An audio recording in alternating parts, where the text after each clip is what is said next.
with high-yield cash from Robinhood Gold.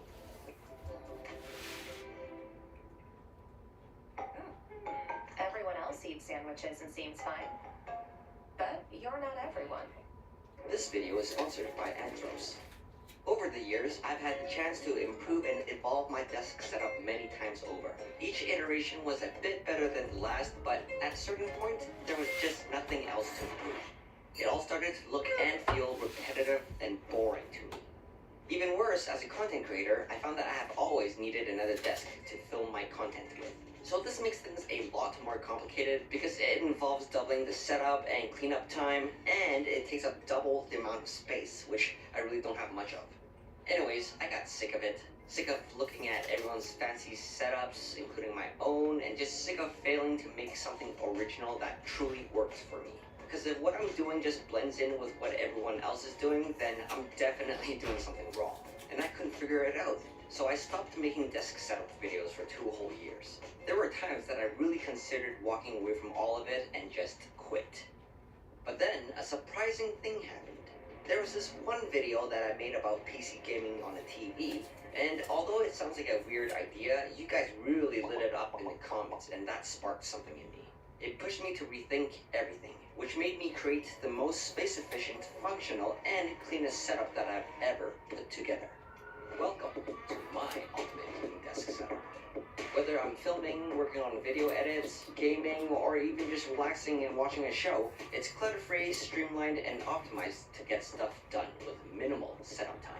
So if you're looking for inspiration to improve your own space, you're definitely in the right place. I've packed this video with tons of ideas that I think you'll love to level up your setup. And by the way, I've linked all the products that I mentioned in this video down below in the description to make it easy for you to check out later on. So you can sit back, relax, and without further ado, let's dive right into the video. So the big difference in this setup is that obviously I'm using a TV as a monitor. And I found that there's a ton of benefits using it in the desk setup and having the desk separated from the wall. The TV that I'm using is the 65-inch Sony X90L 4K mini LED TV that I reviewed last year. It has a 120Hz refresh rate and, more importantly, an ultra-low latency feature. So there's just no input lag when I'm moving my mouse around or typing. It works just like a normal monitor. Anyways, this setup is split into 2 parts, and the only thing that's connected here between the two is this one HDMI cable, which goes from the TV right into my CalDigit Thunderbolt Station 4 dock. This little guy is quite a beast. It has 18 ports that connects all my desk accessories right into my MacBook Pro with just one Thunderbolt 4 cable. Also, this desk by itself is actually like its own setup. It can work without the TV thanks to the Asus SenseScreen portable monitor. To make this all work, I got it to attach to my Grow-made desk shelf using command strips in the middle part of the shelf so that it's at the perfect height. So this screen is kind of like the main screen, and then I can use the TV as an extended monitor. And I find that when I'm editing videos, it's very useful to have a reference monitor so that I can look things up while I'm editing or working. Also, when I'm watching TV, I can stop the extended mode and use the smallest screen as the main monitor so that I can still have like a laptop setup while watching TV. Now for the keyboard, I've used a lot of different ones in the past, and this is the one that I keep coming back to.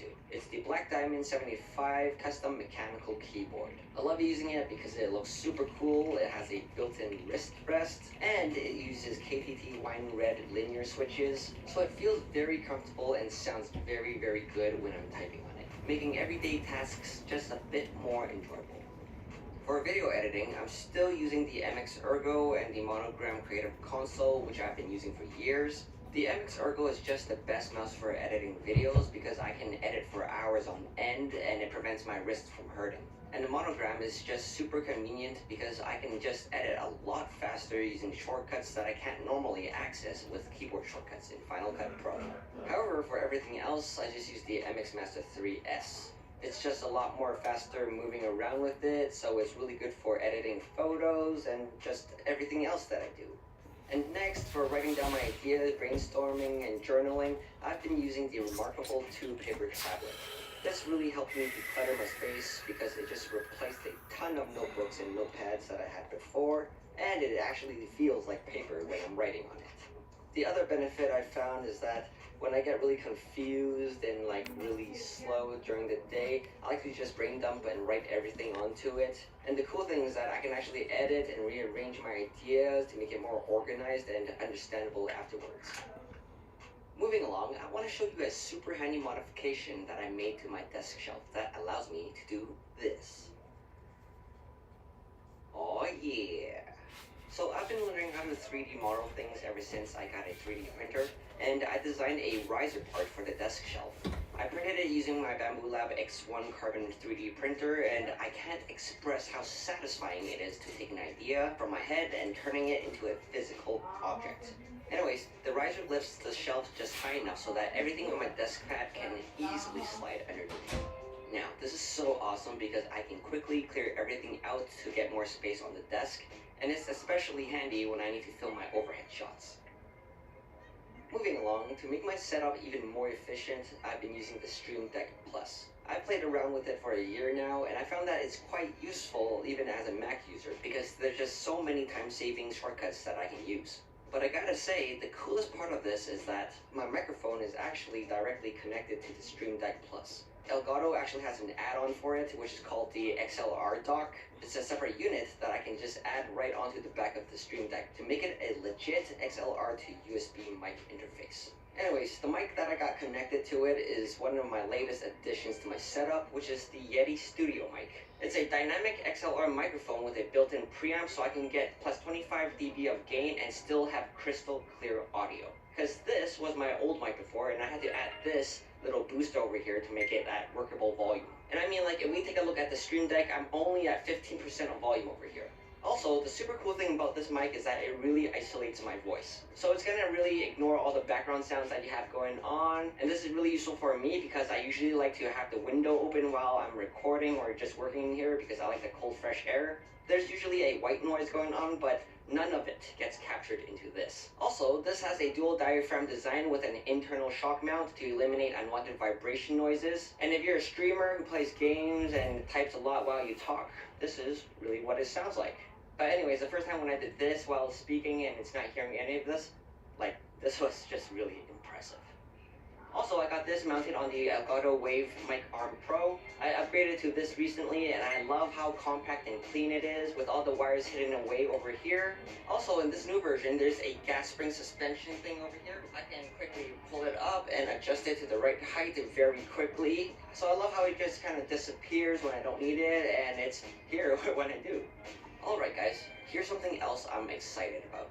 I recently started working with Mason, my production assistant, and I find the setup just so awesome when I'm working with someone else. When we're brainstorming and discussing things, using a TV is very useful because they can actually see and follow what I'm doing on the screen. It's a really good collaborative space. Moving along, we're going to talk about the coolest part of the studio, which is how I film and all the way. Wait. There's something I need to tell you. My back really, really hurts. Oh yeah? Thanks for letting me know. I appreciate it. Well, I can't work like this. What are you gonna do about it? Well, of course your back is gonna hurt. Like, look at you. You're all hunched over and slouching and all that. So, here, come try out my chair.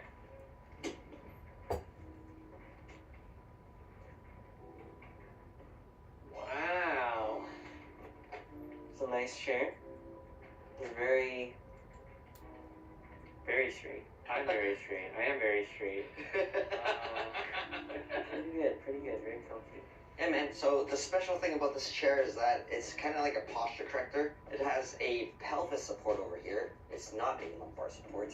So if we really dial in this part for you and push this part up against your pelvis, it'll prevent it from rotating, which ultimately prevents you from slouching. So I find that I don't really need the backrest when I'm sitting straight. It kind of supports your whole torso starting from like the base. However, it does come in handy when you go into tilt mode. So when you lean back, that's how it supports you. Because in tilt mode, you're kind of in like zero gravity mode where it kind of disperses the pressure along your spine and it still helps you maintain the upright posture that you had before. It feels like the weight is taken off pretty much. Wow. So guys, I work on this chair for hours and hours on end, and I love how this chair trains me to sit straight to protect my back. However, I gotta tell you guys,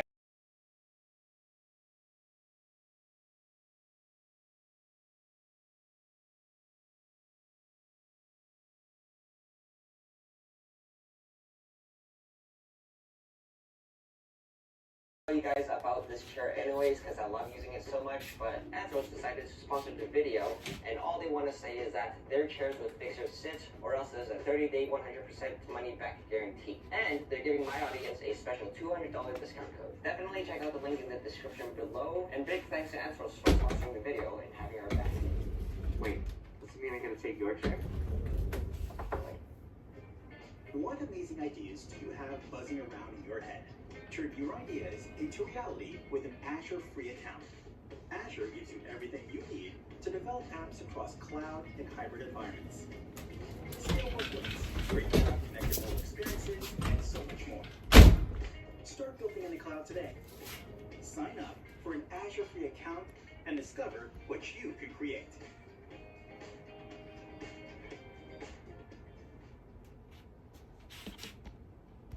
Did you know that more than 97% of renters don't build credit for paying rent on time? Well, you can change that with Self. With this new feature that allows you to report your rent payments for free. Here's how.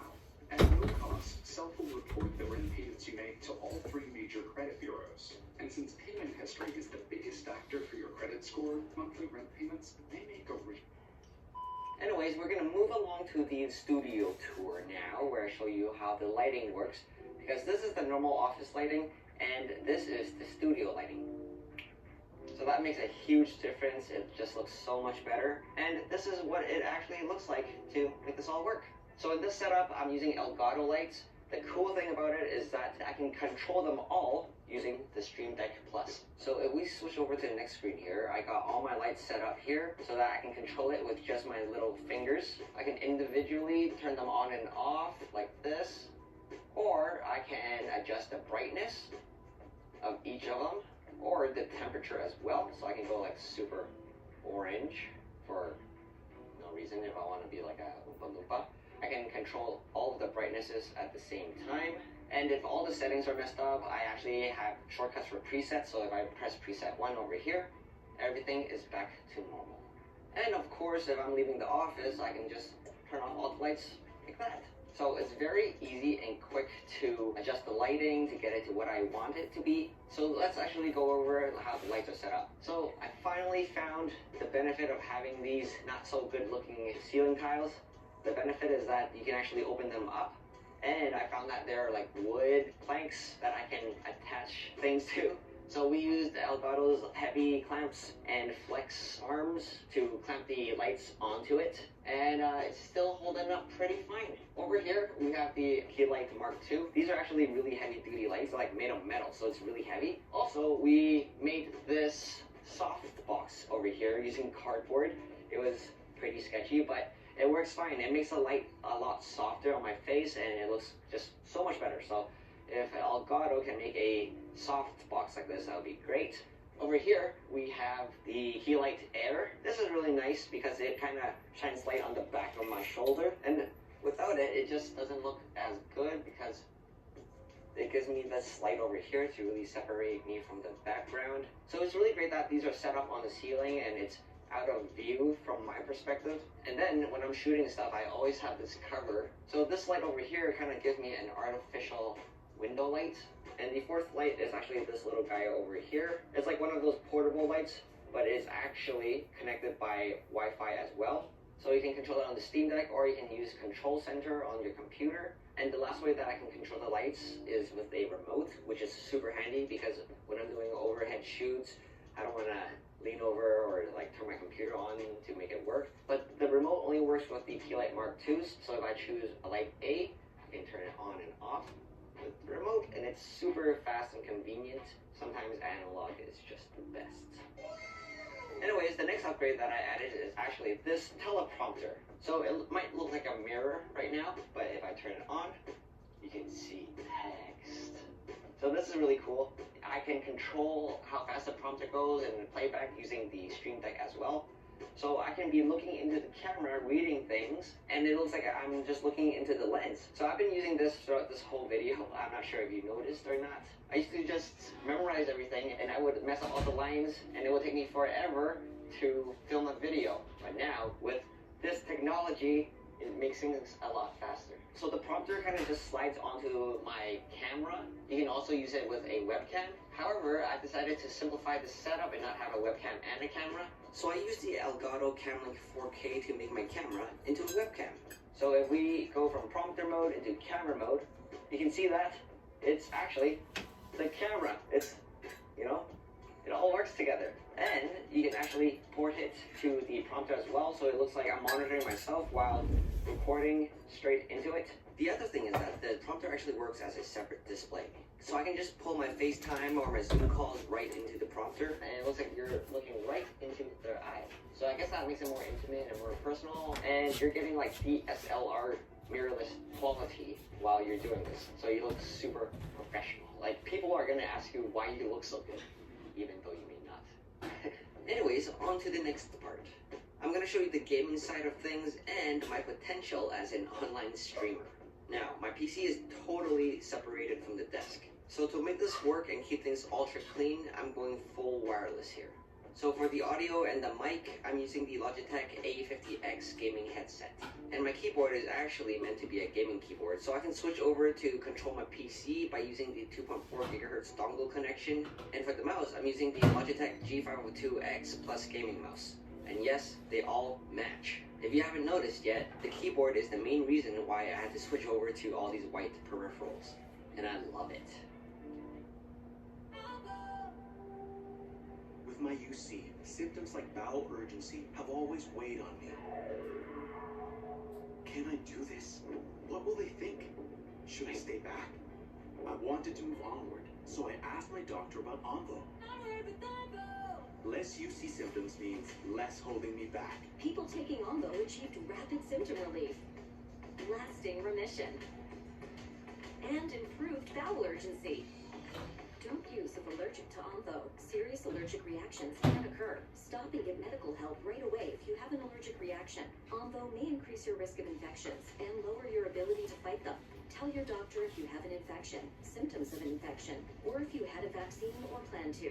Before treatment, your doctor will screen for tuberculosis. Onvo may cause liver problems. Ask your doctor to learn more. Less disruptive symptoms, less holding you back.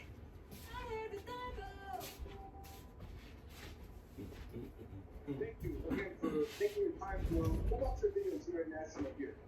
As you see in this video, this box has been totally rebuilt. This is one of our fault gearboxes for one of our top clients in California at a cement mill. This box came in horrible condition. National Gear did a full disassemble, repaired the shaft seal areas, repaired bearings wearing areas, installed all brand new bearings and seals, Timken bearings and seals. We hand dressed all the gears and re-lapped the gears. Now this box is on our horizontal bore mill, running at 1450 RPM. We will continue to run this box. Make sure there's no vibration. Make sure there's no overheating. Obviously no leaking. Any abnormalities. This ensures us that the boxes was built properly. This is why National Gear Repair will give you a 24-month warranty from the date of install. Because we know the amount of work and quality. Anyways, I usually use this setup to play Marvel Rivals or Diablo 4 with my friends.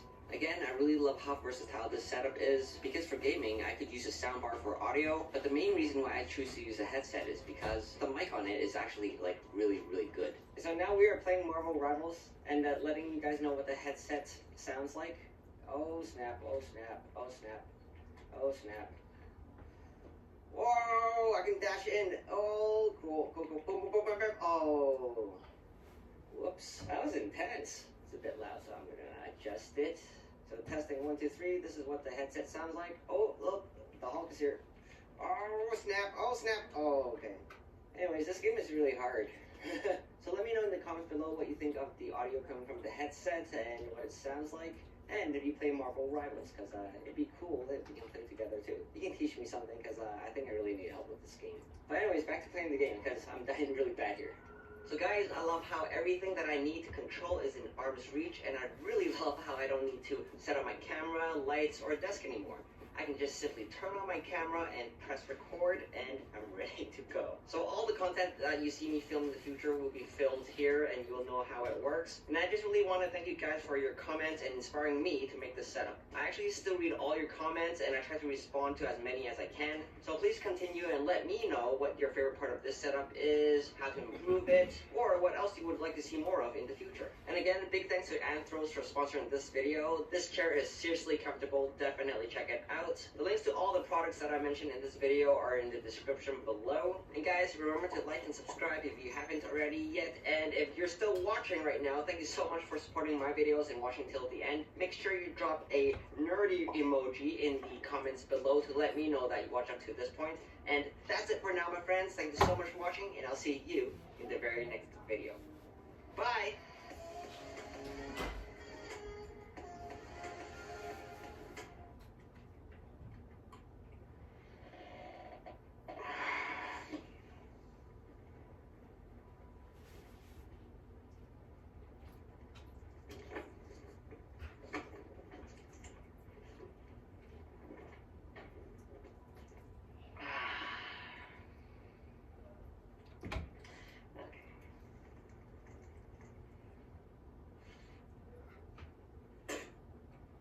What's going on here?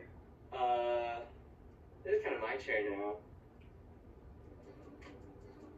Earn more with high-yield cash from Robinhood Gold. Gonna eat healthy today. Start with oatmeal. Great. So why don't you feel great?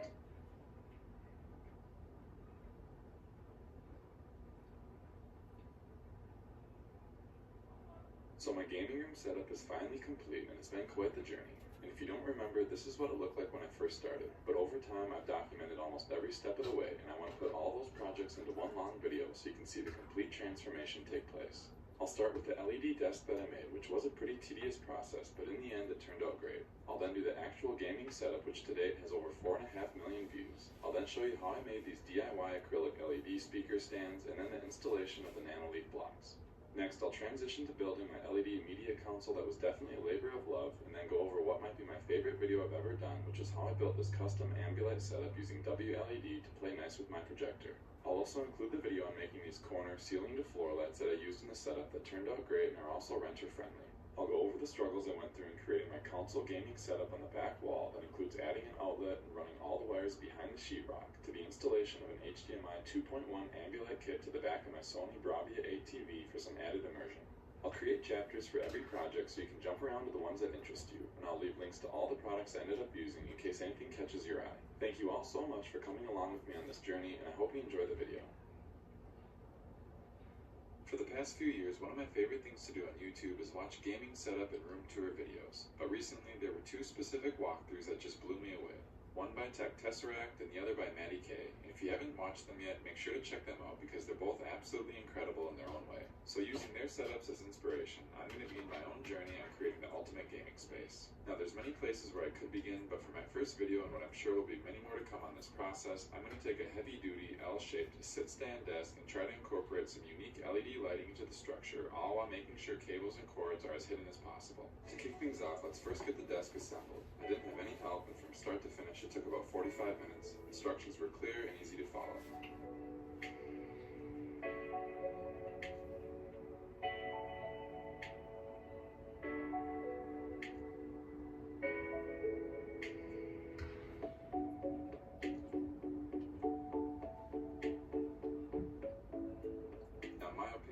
Great setup has to figure out cable management. I'll leave links to everything I'm using, but since I'm going for a white theme, I wanted everything to blend in as much as possible, so I found a lot of clips, covers, mesh wraps, tape, and other things that will help achieve a clean look.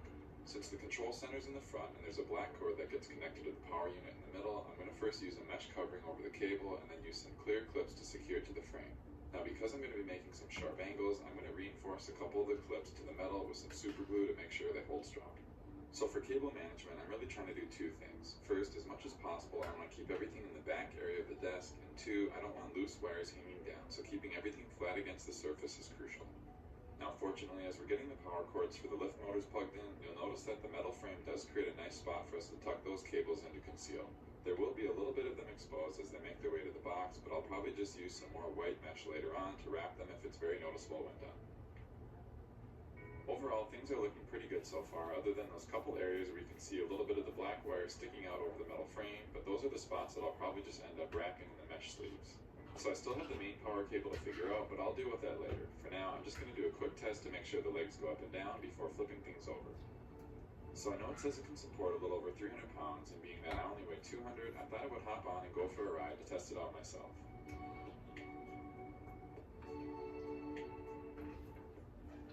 So now that the desk is assembled for the most part, it's time to move on to the main event, which is figuring out the best way to incorporate some unique RGB lighting. I'm going to start by ordering some aluminum profiles, and if you've seen any of my other videos, you already know that this is by far the best channel that you can buy on Amazon. Now, a few things that make this product from Mazada so special is that they're able to perfectly diffuse strips that have 60 LEDs per meter to give off a beautiful neon glow. And the second reason is you can buy them in 2-meter long sections like you're seeing here. Having this extra length just means you'll have less seams to deal with when trying to butt them up to each other for longer runs, which will make the final results look more polished and professional. The first thing you're going to want to do is snap the diffuser cover onto the aluminum frame. Just start at one end and work your way down to the other side. Taking a closer look at these, you'll notice that the top part is slightly curved, which will allow for the light to be evenly dispersed, but the real key to this design is that it's a deeper channel than most out there, and you need that extra distance to ensure an even glow when lit. Now, what's great about pairing these two products together is that the edge of the desk is pretty much the exact same size as the diffuser channel, so my hope is that when adding these around the perimeter, it'll look as if it's meant to be there and wasn't something that was just added. And from previously working with these aluminum profiles, I know that they can easily be cut with any hacksaw you might have laying around, or in my case, I've just used my miter saw with the normal blade it came with, and I've always had great results. And as you can see here, cutting these at a 45-degree angle and putting them together make for a near-perfect joint for the inside corners, and likewise when doing the same for the outside edges. So taking all the measurements and cutting all the channels down to length was probably the most tedious part of the entire project, because they have to be the exact size to make sure they fit perfectly. A little too short, you're going to have a gap in the corner, and a little too long, and it won't be able to make that perfect 90-degree turn. So just make sure to measure it twice and take your time on this part. Now that I have all my pieces cut, it's time to attach them to the desk, and this was one of the areas I had the hardest time figuring out exactly what to do. I wanted them to be as flush with the desk as possible, and while using the included clips would work pretty well, it would not be as clean of a look as I was wanting. I also don't want to damage the desk in any way, and if I were to remove these down the road, I didn't want the ugly screw holes left behind. I also tried duct tape, and that was just a little too thick, and you could see the tiny gap between the profile and the desk that I didn't like.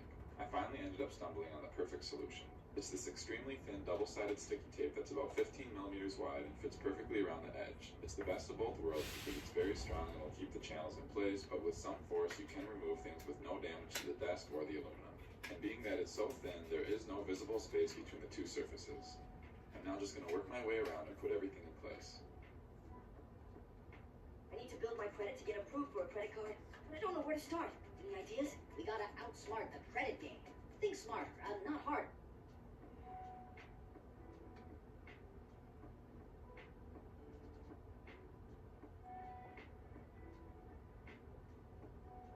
Next, with everything attached and secured, I'm going to remove all the diffuser covers since obviously we still need to install the LED strips. And this is where you are going to have plenty of options. I ended up going with some 5-volt PTF lighting SK6812 lights. I've been using these a lot lately because of the separate dedicated LED they have just for whites to go along with all the possible color combinations you could ever want. But being that these diffuser channels do look great using any strip that has 60 LEDs per meter or more means that you could certainly go the plug-and-play route and use the Govee M1 strip, which would look awesome as well. Next, I measured the total length around the perimeter, and it was about 18 feet. And to prep the LED strip, I soldered my own 18-gauge silicone wires to the beginning and added a little over 2 feet of lights to the end. Now, if you are curious on that process, I did make a how-to solder video that goes over exactly what I just did in great detail with close-up footage that I highly recommend taking a look at if you might be intimidated of soldering like I was when I first started. I'm going to begin installing the strip right back here and then making my way around in a clockwise direction. To make it easier to see, I'll move the desk so you can get a better view. So this is pretty simple, as all you have to do is remove the sticky tape from the back and make your way along the path.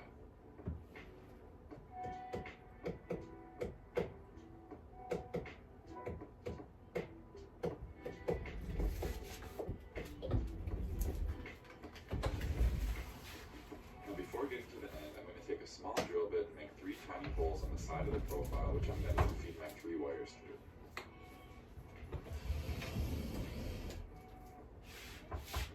Use a little bit of electrical tape to keep these tight against the bottom, and then I'll finish putting down the remainder of the strip and then cutting off the extra LEDs that would be overlapping. And finally, you can go around and reattach the diffusers to the channels.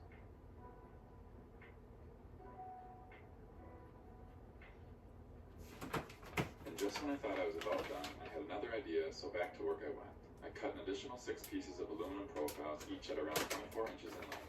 I then used the same type of LED strips as before and cut 6 strips to fit them. Next, I just did about 20 minutes worth of soldering to again attach my own 18 gauge silicone wires to the beginning of each strip. And as a reminder, everything I'm going over right now, I showed you how to do in the previously mentioned soldering video I put together, so I won't spend much time here. I should now have a total of 6 strips that I can put in the aluminum channels. And one thing I forgot to mention is that since I'm using all white wires in order to blend in better with the desk, it's going to make your life a lot easier when putting this all together if you somehow mark your voltage and ground cables.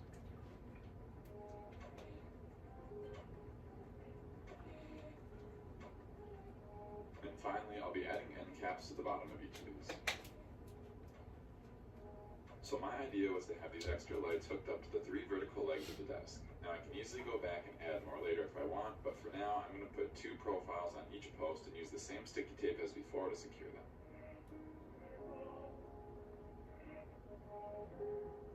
Now it's officially time to get everything wired up. At the beginning of the video I said that cable management was going to be something I really focused on, so I'll take you through step by step of what I ended up doing. So this cord is connected to the supply for the lift motors. I'm going to replace it with one that's white as well as much shorter. Next, I'm going to use some double-sided Velcro tape, which I'll be using to secure a power strip to the desk. Ideally, you're going to want to use one that allows you to plug things in on the side versus the top so that everything is parallel to the surface. And here I'll be using some white duct tape to make sure the cord lays as flat as possible. Now to power all the LEDs, I'm going to be using a BTF Lighting 5V 60 amp supply, and I'll also be using the double-sided Velcro tape to secure it to the table. To provide power to this supply, I got another short AC cord that I'll be cutting off the connector, stripping back the live, neutral, and ground wires, using a ferrule crimping tool to put some connectors on, and then inserting them into the appropriate screw terminals. I'll go ahead and plug this in and then secure the cords to the table. Next, on all the legs, I'm going to use a zip tie to keep the wires that are connected to the LED strip pressed firmly up against the bottom of the profile. I'll quickly do this for all 3 areas.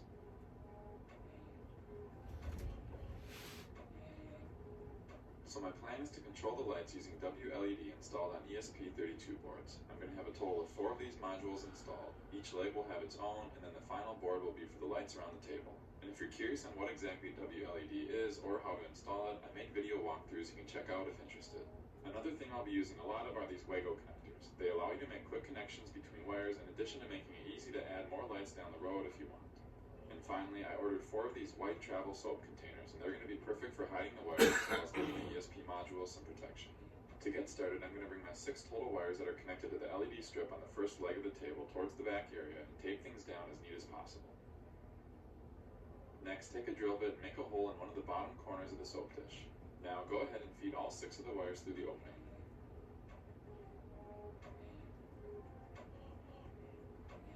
So just to make sure we're on the same page, of the 6 total wires I'm working with right now, 3 are connected to this LED strip and the diffuser, and the 3 others are connected to the LED strip that's out of sight right around the corner.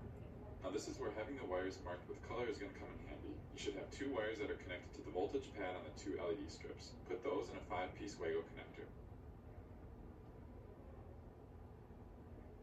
Next, find the 2 ground cables and put them in a separate 5-piece slot. And finally, connect the 2 data lines to their own 3-piece clip. Take the ESP device and get it hooked up to our setup. The red VIN line goes with the 5-piece voltage connector, the white GND wire goes with our 5-piece ground clip, and then our green data line gets combined with the 3-slot connector. So we're not quite done with this one yet, but right now we have to set up our power. For this step, I'm taking 2 new 18-gauge white wires and cutting them to about 10 inches. I'll again strip these and put on some ferrule plugs before putting one into the power supply's positive terminal and the other into the negative slot. I'm going to run these 2 wires as close as I can to the white metal railing and then put a 3-slot Wago at the end of each.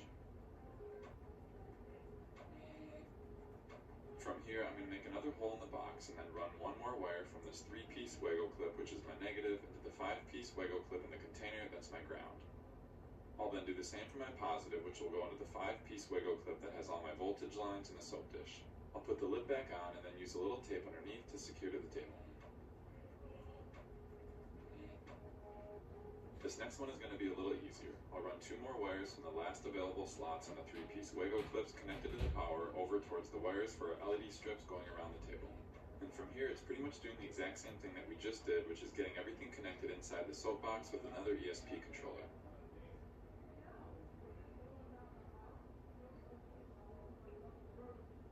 Moving on to our second leg, I'm going to connect a longer set of wires back to our main power supply.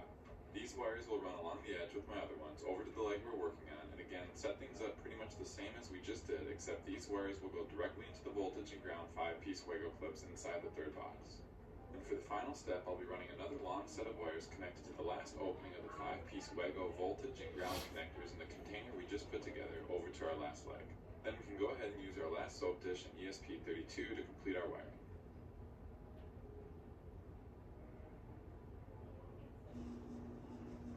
So looking at this, I do realize I have 0 cords from a PC and many other things that will eventually be added, but for having this many LEDs and wires running all over the place, I'm very... Named App of the Year and Editor's Choice. Available on Windows, iPad, and Mac, Liquid Text goes beyond reading and note-taking, letting you review documents faster, find facts effortlessly. In this video, I'm going to show you how to turn ChatGPT into your own custom assistant that can connect to any application you're currently using, your CRMs, your communication channels, your invoice generators, any tool that's available already on Zapier or Make. I can show you in this video how to turn GPT into a connector of all those things, right? So what I'll do, I'll show you an example. I have this one that sends emails and creates Google Docs for me. So I can say, let's send an email to this address about the best dog breeds. So what happened is it'll do an action here. It'll confirm with me to actually use this webhook from make.com. And now it's going to confirm that this has been sent. I have this going to my drafts. So as you can see, I've got best dog breeds. Hey Bennett, I hope this finds you well. Here's some information about the best dog breeds. It's not the cleanest looking email. I haven't given this much context. It's more just a proof of concept. But send an email. In this video, I'm going to show you how to turn ChatGPT into your own custom assistant that can connect to any application you're currently using, your CRMs, your communication channels, your invoice generators, any tool that's available already on Zapier or Make. I can show you in this video how to turn GPT into a connector of all those things, right? So what I'll do, I'll show you an example. I have this one that sends emails and creates Google Docs for me. So I can say, let's send an email to this address about the best dog breeds. So what happened is it'll do an action in here. It'll confirm with me to actually use this webhook from make.com. And now it's going to confirm that this has been sent. I have this going to my drafts. So as you can see, I've got best dog breeds. Hey Bennett, I hope this finds you well. Here's some information about the best dog breeds. It'll confirm with emails and creates Google Docs for me. So I can say, let's send an email to this address about the best dog breeds. So what happened is it'll do an action in here. It'll confirm with me to actually use this webhook from make.com. And now it's going to confirm that this has been sent. I have this going to my drafts. So as you can see, I've got best dog breeds. Hey Bennett, I hope this finds you well. Here's some information about the best dog breeds. Not the cleanest looking email. I haven't given this much context. It's more just a proof of concept. But if I do another one, I can show you a Google Doc example as well. So hey, create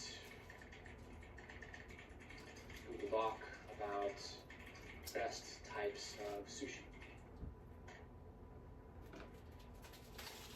So I have this one as a separate custom action in this custom GPT. and this will ask if I can use this. If you can use this webhook again. Cool. The best types of sushi has been created. I'll go into Google Drive, and here it is, the best types of sushi.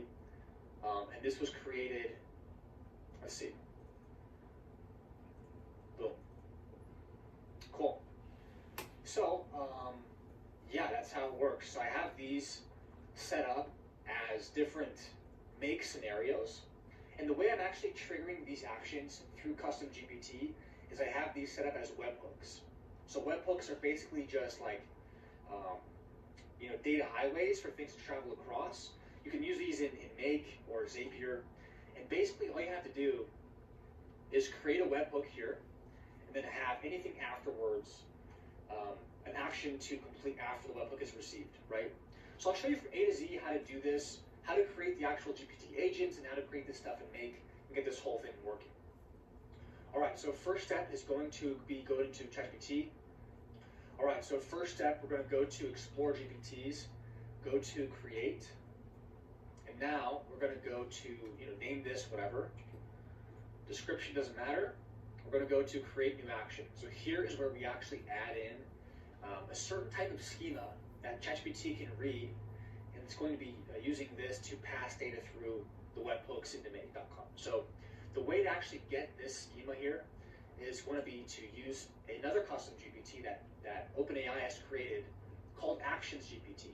So now in a separate tab, I'm going to go back to ChatGPT. I'm going to go back to Explore GPTs.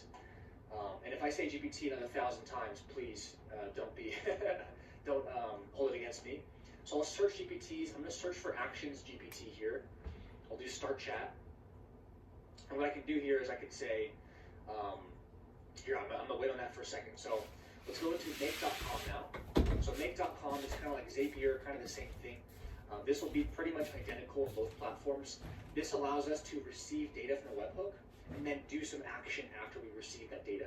So I'll start off here with a webhook. Go at Make.com, I've got a new scenario. I'm going to add what's called a webhook. This will be a custom webhook right here.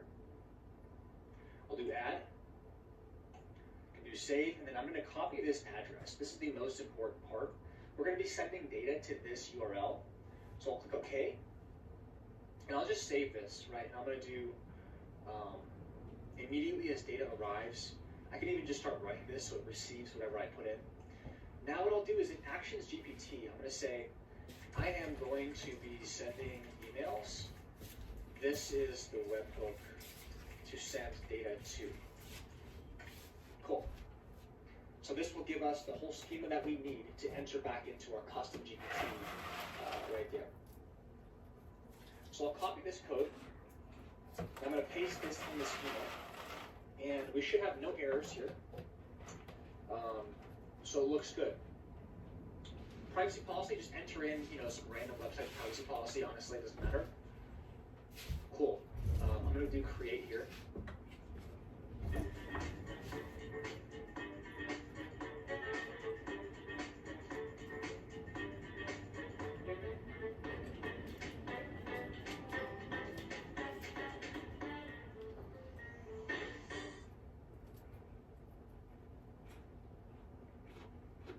And this should be fully functional at this point. So I'll view the GPT. And to make this easy, I'm going to make sure this webhook is still giving me the ready sign. I might even just stop it and rerun it. And what I'll do now is I'm going to say, send email to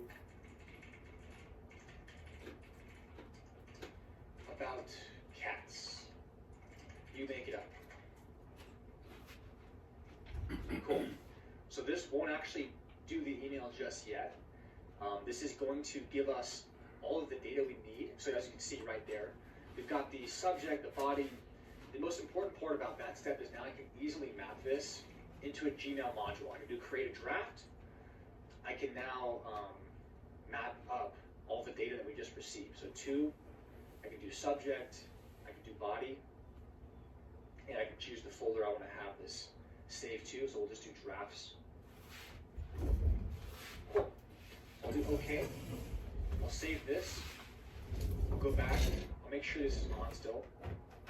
And from this screen, I can see when the data is received and what's going on. So let's try that one again. This time it's actually hooked up. So I'll say send an email. Let's do about the history of Los Angeles. This will give us the request to send another action here. So I'll confirm. I go back, we see the webhook is received. Now it's creating the draft in Gmail. If I go back in, the history of Los Angeles is right there waiting for me. So that's just one instance of me building this in 7 minutes? But imagine what you could do, considering that Meg and Zapier have integrations to thousands of applications. Look at all this stuff. So what you could do, stuff going into Slack, you could have creating Google Drive folders. You could even start a process that uses multiple modules, right? So let's just say I want to have a whole onboarding sequence. And I can just do a ton of stuff, right? It's like, the capabilities here are endless. The whole point of this video is that you can actually trigger all these automations just from GPT, which will function like a world-class assistant, right? Imagine an assistant that you can just prompt in a chat window that can schedule reservations for you, that can send emails to all your inbox, that can read your inbox and give you a summary of it daily on what you need to respond to. So the applications here are endless. I hope this video is helpful. All of my best stuff is in my school community down below. It's free to join. I just like to keep all the best stuff for those who are in the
Transform your newsletter into its very own mobile app and allow your readers to install it directly on their home screen. Your custom-branded mobile app, equipped with real-time push notifications, will ensure they never miss another piece of content again. Other platforms require your readers to download their app, flooding your hard-earned subscribers with other content.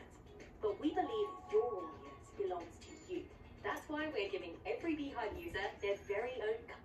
In this video, I'll be showing you how to build an AI-powered email assistant that can watch for all new incoming mail from Gmail or Outlook, let's say, and tag it based on what category it falls into.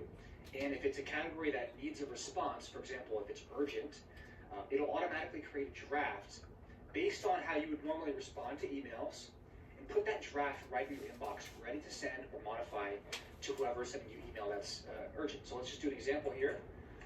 Let's just do quick follow-up. And I'll just say something like, are you still available to build that AI chatbot, right? Something urgent you want to respond to quickly, like a sales conversation. So I'll just wait for this to get tagged. This will pull the inbox, pull it every single minute.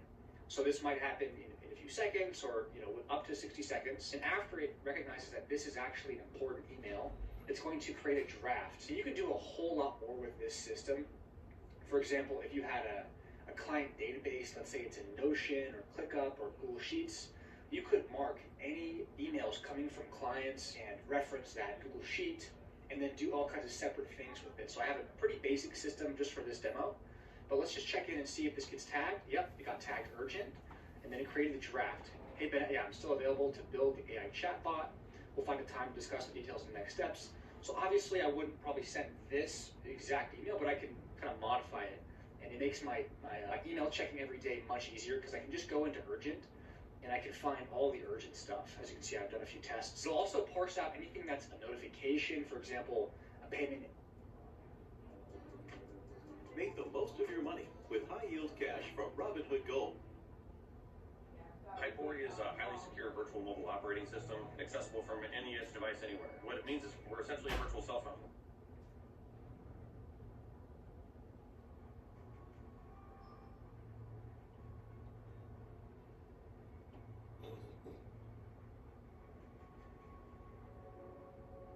What if I told you that winning, truly winning, isn't about luck, talent, or some secret opportunity you're waiting for? What if everything you've been chasing, every ounce of success you've ever wanted, has been in your grasp all along, but you've been too distracted, too hesitant, too afraid to seize it? The truth is this: you were born to win, not just survive, not just exist, but to conquer, to create, to carve your name into the fabric of time. Yet most people will never realize it. They'll stumble through life, blind to their own potential, chained by fear, excuses, and the lies they've been fed about what they're capable of. But you're not most people. You're here because you feel it. That fire inside, that whisper in your soul that says, you were made for more. This isn't just another motivational talk. This is a call to arms, a challenge to rise above mediocrity and rewrite your story.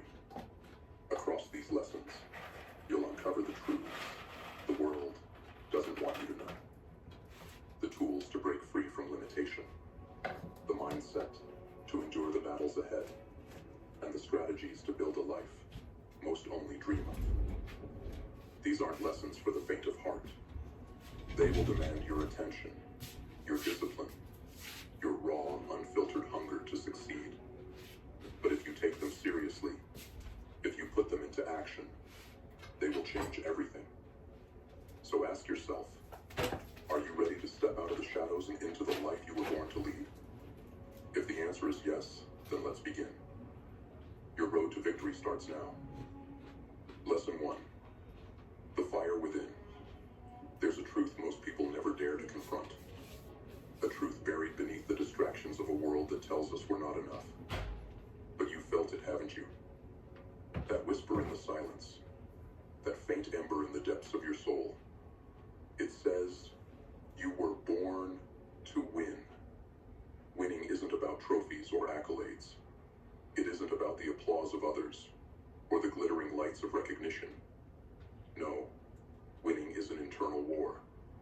It's the unyielding belief that, despite the storms of doubt, despite the scars life etches into your heart, you have the power to rise. But here's the catch. Most people don't believe it. They let that ember die, suffocated by fear, by failure, by the weight of their own excuses. They shuffle through life, convinced they're meant for mediocrity, because the world has told them so, because they've told themselves so. Not you, not anymore. You see, the difference between the defeated and the victorious is simple. Belief. The belief that you are worthy of the fight. The belief that you are capable of change. The belief that you are destined for more. But belief is not a gift. It's a weapon. And like all weapons, it must be forged in the fire of discipline and sacrifice. To wield it, you must confront your shadows, your doubts, your fears. You must stand in the mirror and face the truth.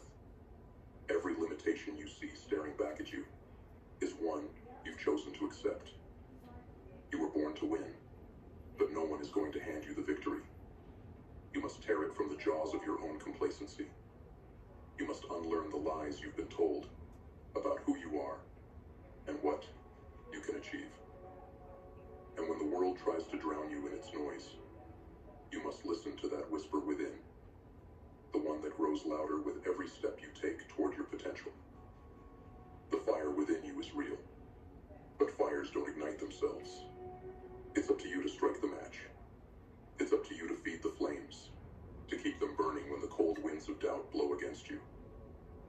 Ask yourself,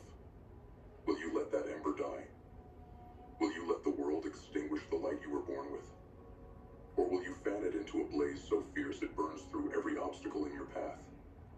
The choice is yours, and that choice will determine whether you remain chained to the life handed to you, or claim the life you were destined to create. Winning is not a result, it's a state of being, and it begins the moment you decide to believe. So, strike the match. Let the fire consume you. You were born to win. Now prove it. Lesson 2. The map to the summit. In the dark silence of your mind, where no one can see, a question lingers. Where are you going?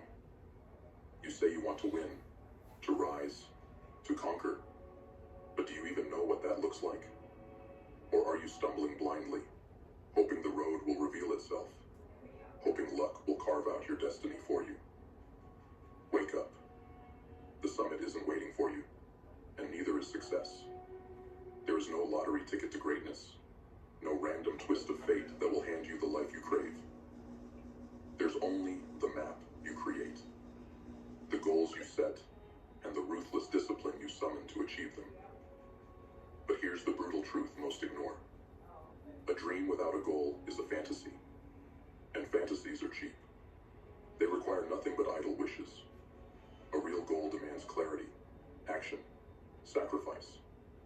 It demands that you sit down with yourself and face the hard questions. What do I want? Why does it matter? And what am I willing to give up to get it? Write it down. Every goal, every step.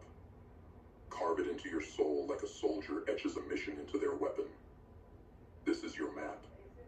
It's the only thing standing between you and a life of aimless wandering. Without it, you're just a drifter in the storm, blown in every direction by distraction, fear, and failure. But here's the beauty of it. The map is yours to create. No one else can do it for you, and no one else can take it away once it's yours. Still, the map alone won't save you. A map doesn't climb mountains. A map doesn't fight fatigue, or fear, or the temptation to quit. That's on you. But the map does something critical. It keeps you from losing your way when the journey gets hard. And it will get hard. There will be days when the summit seems impossible, when the weight of failure makes you want to collapse. On those days, you'll look at your map, and it will remind you of the path. The path you chose. Pop in right when I the lay path down. you built. The path you own. Just You get see, my goals power aren't nap. just checkpoints. They're declarations of war. Every time you set a goal, you're drawing a line in the sand and daring the world to challenge you. And the world will challenge you. So, for example, I'm on stage right now, I'm just talking, and Dinah's sat there, and she's now filming what I'm saying. So, I'm doing the work anyway. This is not called content creation, this is called documentation. There's a difference. I'm just documenting what I'm doing. So this speech, I'll take snippets of this, and I'll put into AI. AI will edit everything for me, and then it will go on Facebook, LinkedIn, YouTube, Google, Twitter, Instagram. Millions of people will see it a year, and 1% of these million people will do business with me. That's it. That's all you have to think about. Is this the best way to make $1 million this year? When I found out what this international entrepreneur was doing differently to help thousands of business owners grow their social media and make money, I was in awe. He helps people make multiple massive passive income streams, multiply followers and customers, and escape the hamster wheel of the 9-to-5. His name is John Reed. We're talking about ordinary people here. But if your goals are clear, if they're etched into your heart and backed by unshakable purpose, nothing can stop you. So ask yourself, do you have the courage to create the map? To be brutally honest about what you want and what it will take to get there? Or will you keep drifting, hoping that somehow, someday, success will find you? The summit is waiting, but it will not wait forever. The map is yours to draw, but only if you dare to pick up the pen. The question isn't whether you'll reach your destination. The question is whether you're bold enough to chart the course. This is your life. This is your journey. This is your map. Draw it. Follow it. Own it. And when you stand at the top of that summit, you'll know. This was no accident. Lesson 3. The shadow of your choice. Life is a battlefield, and every moment is a choice. Not a choice of what happens to you, because the world doesn't care about your plans or your comfort. No, it's a choice of how you respond. You've been told that attitude is a soft thing, a vague thing, a fleeting positivity that you're supposed to conjure up when life feels good. But they lied to you. Attitude is a weapon, a blade forged in the fire of your will. And like any weapon, it cuts both ways. It can defend you, or it can destroy you. The truth is, your attitude is the shadow that follows you through life. It doesn't leave you, doesn't abandon you when things fall apart. It grows and shifts with every decision you make. And whether that shadow is a looming darkness or a guiding light, that's on you. You think the world owes you something? You think the deck is stacked against you? Good. Because it is. The world isn't fair, and life will take every chance to break you if you let it. But here's the secret. It's not what happens to you that defines you. It's what you do with it. Attitude is a choice, and that choice is the dividing line between the defeated and the victorious. When the storm comes, and it always does, you have two paths. One, you let it drown you in bitterness, in self-pity, in excuses. Or two, you let it harden you, sharpen you, forge you into someone who stands tall, no matter how hard the wind blows. But understand this. Choosing the right attitude isn't easy. It means taking responsibility, not just for your victories, but for your failures, your pain, your scars. It means looking in the mirror and owning every piece of your life, even the parts that make you bleed. Ask yourself right now, what kind of shadow are you casting? Is it the shadow of someone who fights, who adapts, who rises in the face of adversity? Or is it the shadow of someone who crumbles, who blames, who waits for someone else to fix what's broken? Here's the brutal truth. The world doesn't owe you a thing, and it never will. But your attitude, that's yours. No one can take it from you. No one can dictate it but you. And the moment you master it, the moment you choose to see every setback as a challenge, every failure as a lesson, every pain as fuel, that's the moment you become unstoppable. So choose, right now. Choose to wield your attitude like a weapon. Choose to cast a shadow that inspires fear in your obstacles and hope in your allies. Choose to control the one thing no one can ever take from you, the way you face the world. Because in the end, the world doesn't care about your excuses. It cares about your results. And your results start with your choice. What shadow will you leave behind? The answer lies in the choice you make today.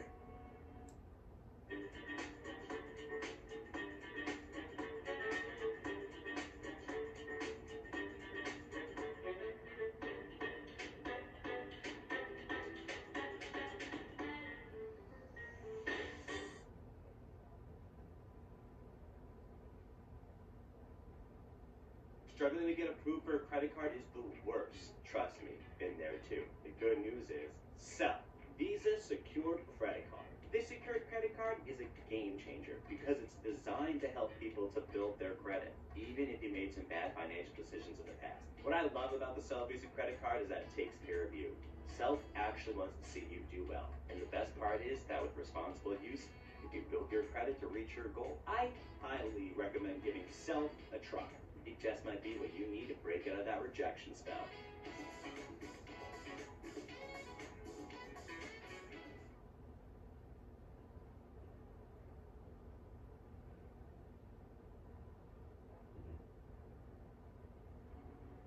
Lesson 4. The strength in your circle. Look around you.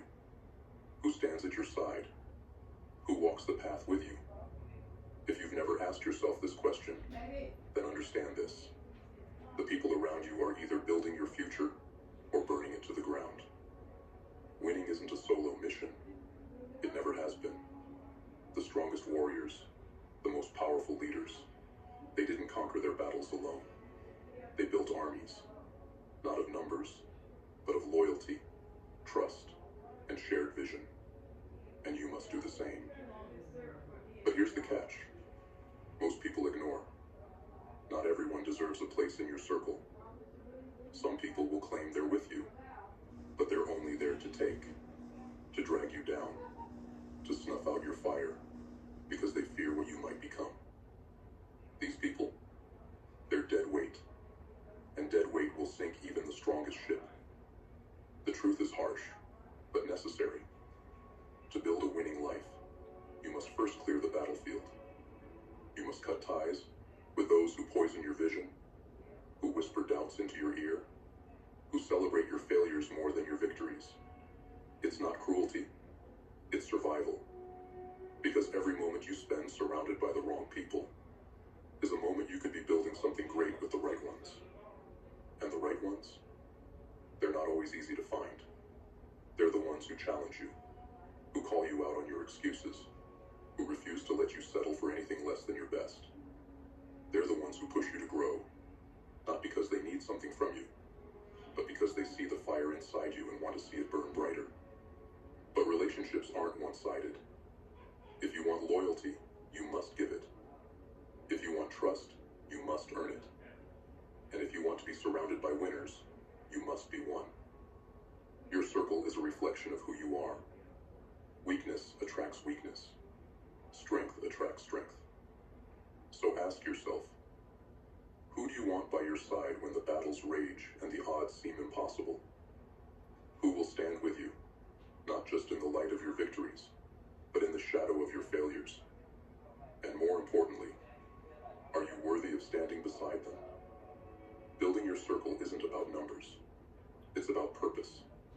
It's about surrounding yourself with those who align with your vision, who add strength to your cause, who make you better, simply by being in your presence. And once you have that circle, protect it with everything you have. Because a strong circle is a fortress. And with the right people at your side, no force on earth can break you. The world is full of enemies, doubt, fear, failure. But the greatest enemy is the one who walks beside you while secretly holding you back. Cut them loose. Build your circle with care. Because in the end, no one wins alone. And the strength of your circle will define the strength of your legacy. So choose your allies wisely, for they will help shape the life you build, or the one you destroy. Lesson 5. The power to rise. There's a truth most people never see. You cannot give what you do not have. And if you want to live a life of impact, of strength, of undeniable greatness, then first, you must grow. You must become more than you are. Because power does not come from the outside. It is forged within. Take a look at the world around you. It's full of people trying to cheat the system, looking for shortcuts, hoping to take from others what they refuse to create for themselves. But this path is a lie. You cannot fake strength. You cannot borrow greatness. And you cannot rise higher than the foundation you've built within yourself. Sometimes it can feel like there's no way out of treatment-resistant depression. You take one antidepressant after another, and they aren't working for you. It's like you're going in circles. Turn to a different choice. Spravato is the first FDA-approved nasal spray taken with an oral antidepressant for adults with treatment-resistant depression. Spravato can cause sleepiness, feeling disconnected from yourself, your thoughts, space and time, dizziness, fainting, spinning sensation, anxiety, and breathing problems. It's taken under the supervision of a healthcare provider who will monitor you for at least 2 hours after taking Spravato. Don't drive, operate machinery, or perform activities that require full alertness until the next day after a restful sleep. Spravato doesn't prevent suicide, reduce suicidal thoughts or actions, or replace hospitalization if needed. Call your doctor right away about unusual changes in behavior, worsening depression, or thoughts of suicide. Antidepressants may increase suicidal thoughts and actions in people 24 and younger. Spravato is not for use in children. There's a risk for abuse and misuse. Don't take if you have a blood vessel disease, an abnormal connection between your veins and arteries, a history of bleeding in the brain, are pregnant pregnant or may become pregnant. Spravato is not for use as a medicine to prevent or relieve pain. Spravato may cause serious side effects, such as increased blood pressure, problems thinking clearly, or bladder problems. With fewer depression symptoms, you may begin to feel like yourself again. Ask your doctor about Spravato.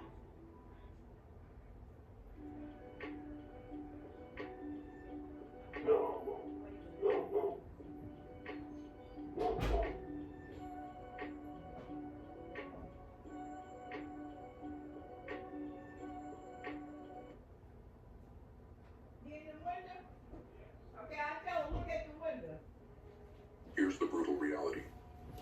Growth is painful. See you later, Strips Junior. away your comforts, Okay. exposes your weaknesses, and forces you to face the darkest parts of yourself. But that pain, that's the price of power. And if you're not willing to pay it, you have no business asking for more. Growth demands that you destroy who you were to become who you're meant to be. It means taking risks, making sacrifices, and stepping into the fire of discomfort again and again. Because every great thing you desire, every victory, every triumph, every legacy, is waiting for the person you must become, not the person you are today. But growth isn't just for you. It's for those you lead, those you love, and those who will one day look to you for strength. If you're not growing, you're not just robbing yourself. You're robbing the world of what you could be. And make no mistake, the world doesn't need more empty promises or half-hearted efforts.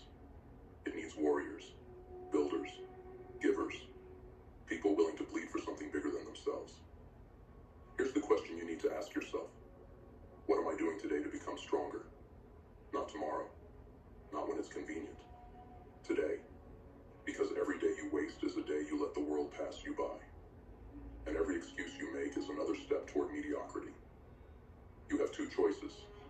Stay the same and fade into the background, or grow and cast a shadow so large the world has no choice but to notice.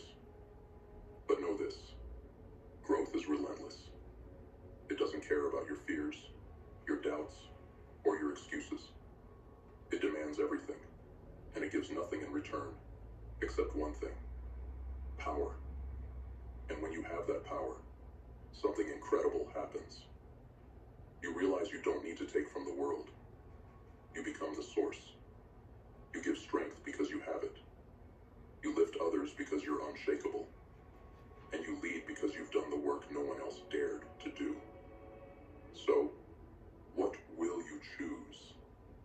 To stagnate in the comfort of what's easy, or to rise through the fire and become the force you were born to be? Because the truth is simple.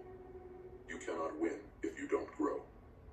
And the only thing standing between you and the life you want is the person you refuse to become. Step into the fire, grow, rise, and then, when you've reached the heights, pull others up with you. That is the power to rise, and it's waiting for you to claim it. Lesson 6, the mirror of truth. Who are you? Strip away the titles, the masks, the lies you tell the world to keep it at a distance. Who are you when no one is watching? When the lights go out, and there's nothing left but you and the silence? That's the question most people run from their entire lives. They distract themselves, build facades, and cling to shallow identities because the truth terrifies them. But here's what they don't realize. The life you live is a direct reflection of how you see yourself. Your self-image is the mirror that shapes your reality. And if you don't master it, it will master you. You cannot consistently rise above the person you believe yourself to be. If you see yourself as weak, you'll live in weakness. If you see yourself as a failure, every step you take will lead to self-sabotage. And if you see yourself as unworthy of success, the world will agree. But here's the brutal truth, that self-image didn't appear out of nowhere. It was built piece by piece, by every moment of doubt, every word of criticism, every failure you allowed to define you. And if you don't tear it down, it will keep you shackled in mediocrity forever. time to shatter the mirror. Rebuilding your self-image isn't easy. It's war against your past, your fears, your limitations. It means looking into that mirror and facing every lie you've believed about yourself, every scar you've let define your worth. And then, brick by brick, you rebuild. You carve out a new vision of who you are, not based on who you've been, but on who you're becoming. Here's where most people fail. They wait for the world to validate them. They wait for someone else to tell them they're worthy, they're capable, they're enough. But the world doesn't owe you that. And even if it gave it to you, it wouldn't matter.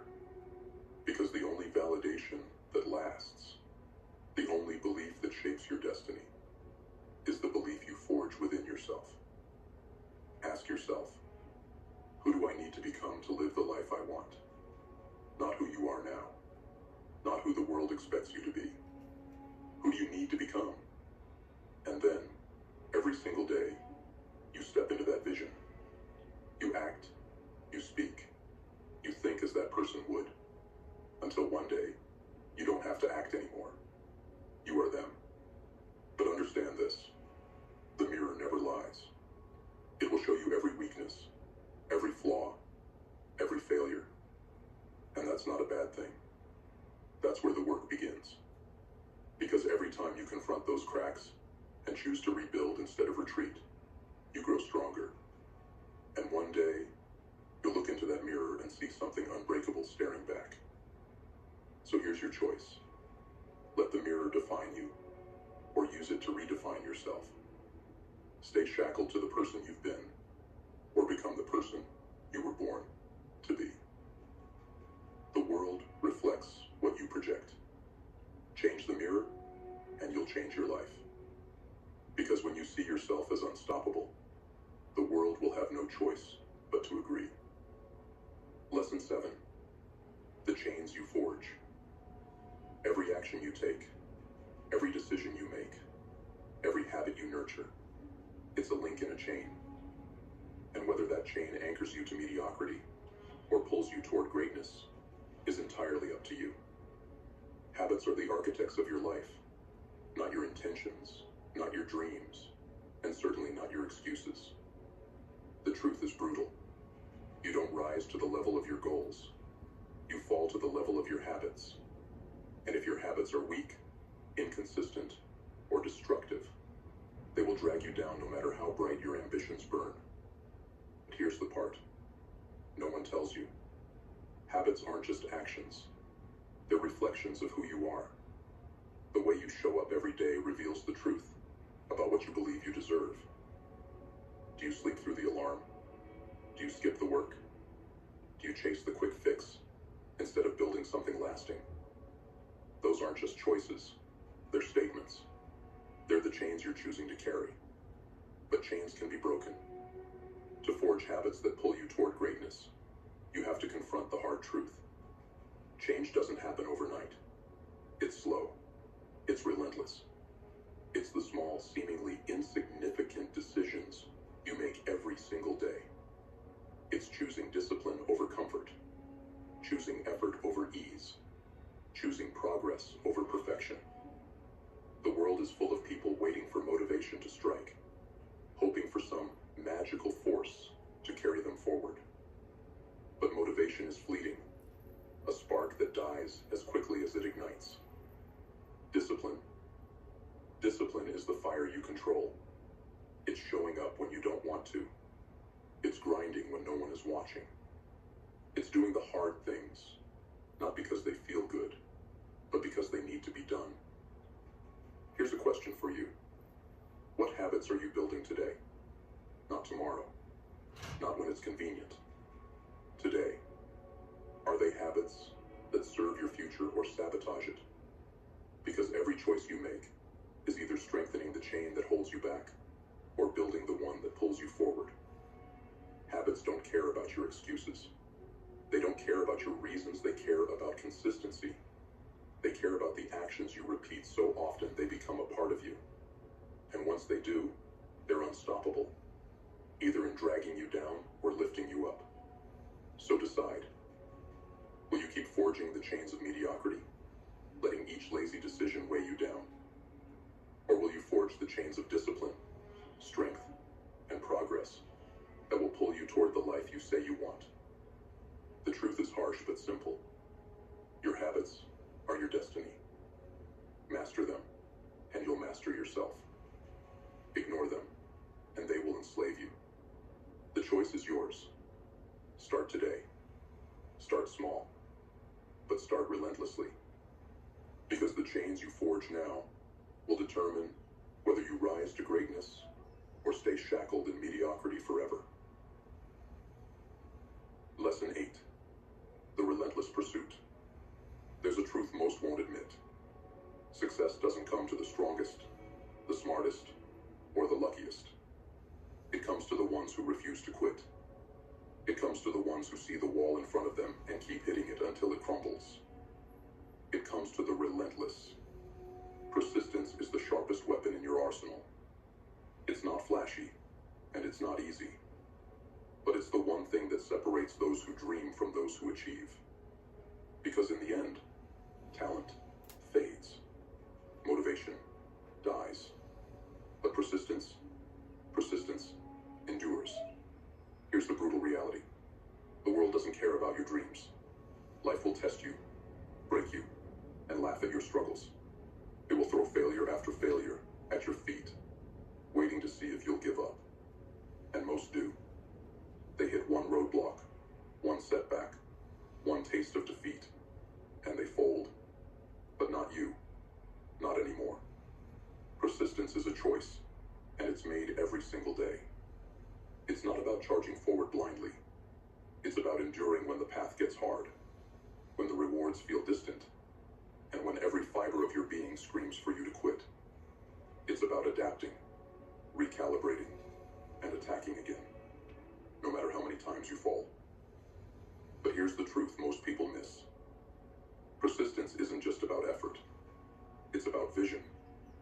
It's about knowing why you're fighting, what you're fighting for, and refusing to let that vision slip away. Without a clear purpose, persistence crumbles under pressure. But with purpose, it becomes unstoppable. Ask yourself, how badly do you want this? Because if the answer is anything less than everything, you'll quit when it gets hard. You'll settle when the struggle feels too steep. And you'll watch someone else take the life that could have been yours.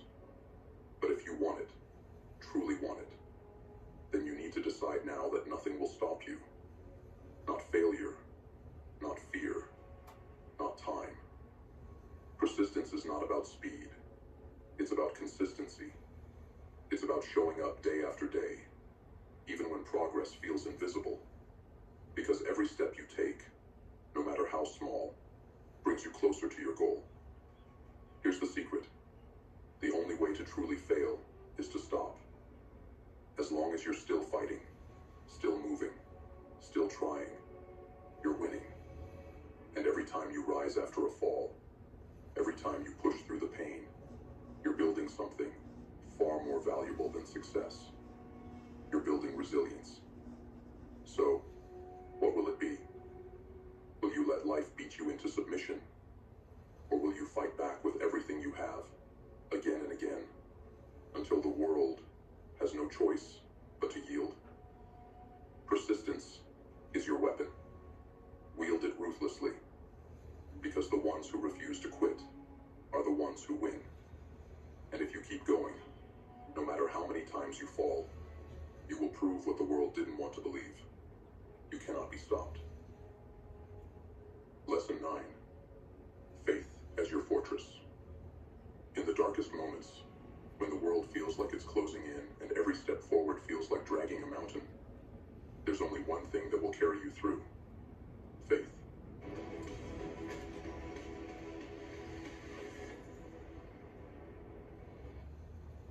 Not the fleeting kind, not blind hope, but a deep, unshakable belief in yourself, in your purpose, and in the path you're walking.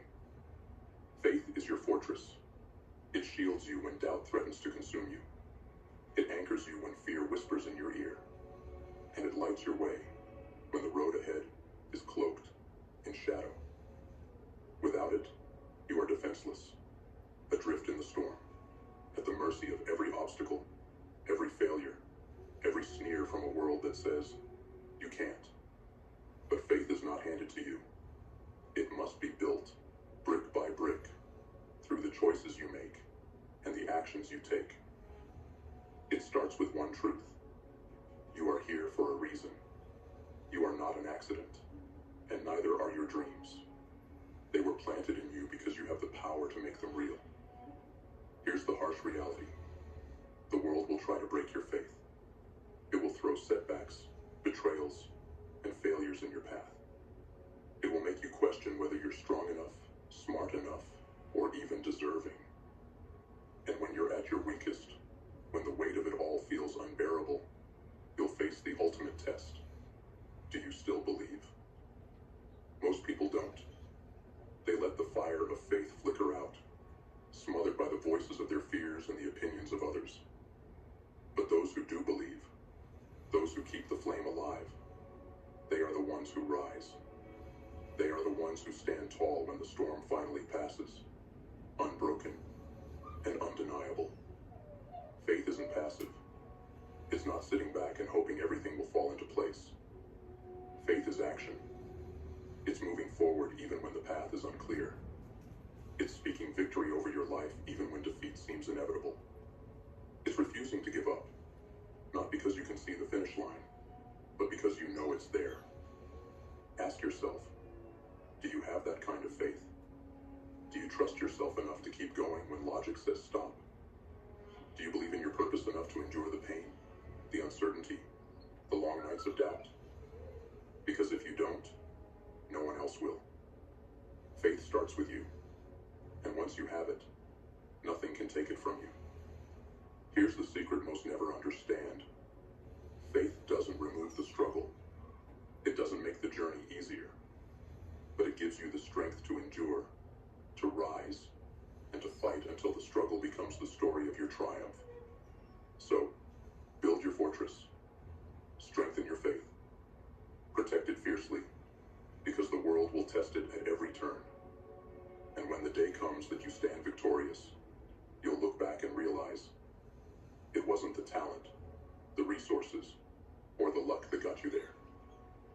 It was the belief that burned inside you, even when everything else tried to put it out. Faith is your foundation. Faith is your weapon. Faith is your fortress. And if you hold on to it, nothing can stand in your way. Lesson 10. The legacy you leave. The clock is ticking. Every second, every breath, every choice you make, it's shaping the mark you'll leave behind. The question isn't whether you'll leave a legacy. You will. The question is, what kind of legacy will it be? Most people stumble through life, chasing distractions, clinging to comfort, and living as if they have all the time in the world. But time doesn't care about your illusions. It doesn't pause for your excuses or slow down for your regrets. It marches forward, relentless, unforgiving. And one day, sooner than you think, your time will run out.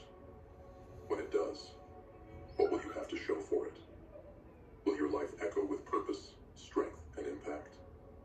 Or will it fade into obscurity, forgotten like a whisper in the wind? Here's the brutal truth. Legacy is not built in the spotlight.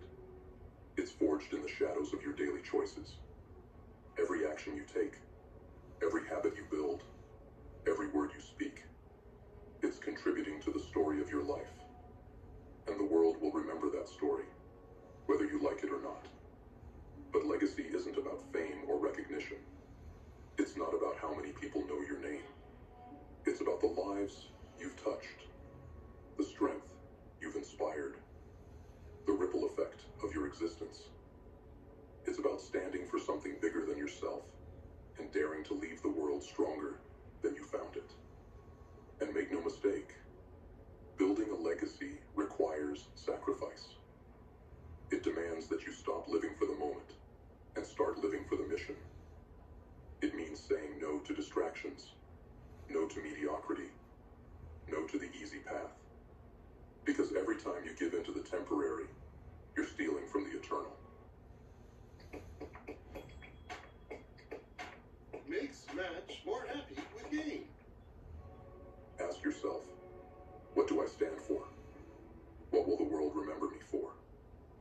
These aren't questions to ponder someday. They're questions to act on today. Because legacy isn't something you create at the end of your life. It's something you build every single day.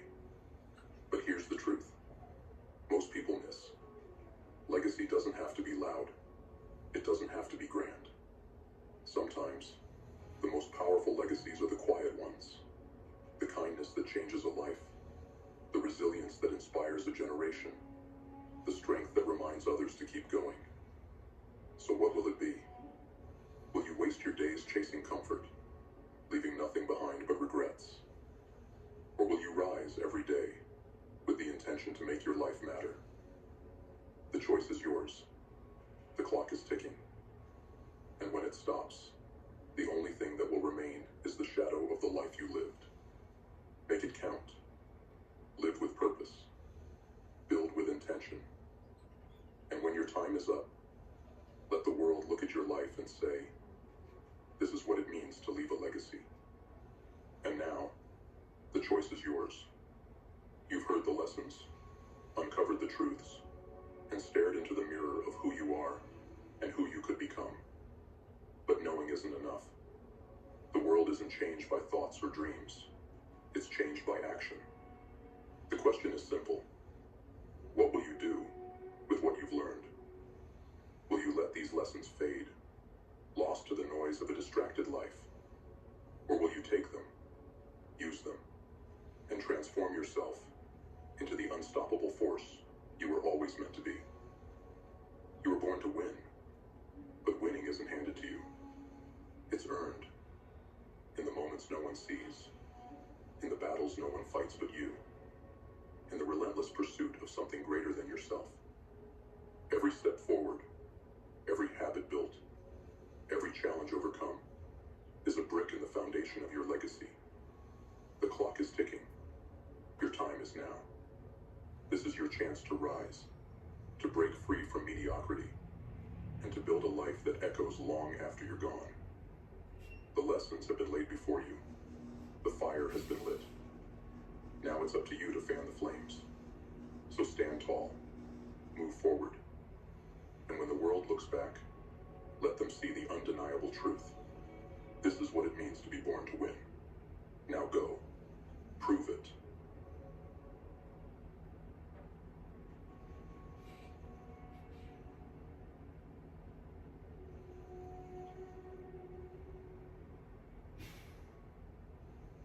Looking for a reason to try the $5 meal deal with new McValue? There's 1, 2, 3, 4. And the price makes 5. Get more than you expect with the $5 meal deal with new McValue.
Coke has been named a Consumer Guide Best Buy for 11 years in a row.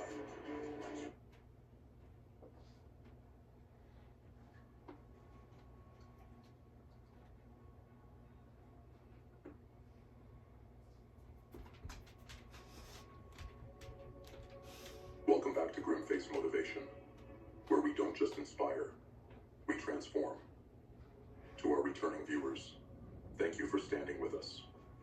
Together, we've helped thousands of people break free from the chains holding them back, reclaim their power, and turn their lives around. You're living proof that no matter how dark the path, resilience and determination can light the way. And this is just the beginning.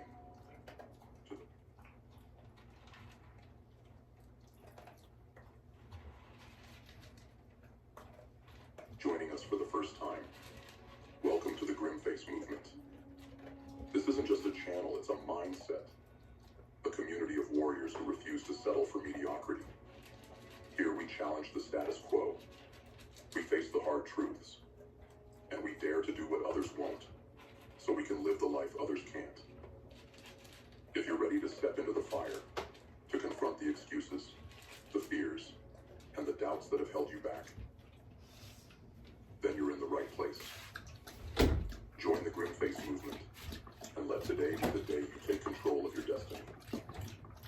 Now, let's dive into the lessons. These aren't just concepts. They're weapons to equip you for the battles ahead. Each one is a step closer to mastering yourself, your goals, and your life. Stay focused, stay relentless, and most importantly, stay in the fight. Because the Grimface movement isn't just about surviving, it's about thriving. Let's begin. Lesson 1. Understanding why you quit. Do you know what's worse than failure? It's the haunting emptiness of an unfinished task. That ghost that lingers in your mind, whispering, you gave up. We all carry those ghosts. Projects left half done, dreams abandoned, ambitions cast aside. They don't fade away. They fester. They remind us that somewhere along the way, we chose comfort over growth. But here's the truth you don't want to hear. Every time you quit, you reinforce the habit of running away. You train yourself to accept less, to settle, to be smaller than you're capable of. Quitting becomes the poison that drains your potential one drop at a time. Why do you quit? Let's tear down the excuses and confront the truth. It's not the circumstances. It's not the obstacles. It's you. Fear keeps you chained to the familiar. Fear of failure. Fear of judgment. Fear of proving to yourself that you're not as capable as you pretend to be. But let's not sugarcoat it. Fear is only part of the problem. There's another demon lurking in the shadows.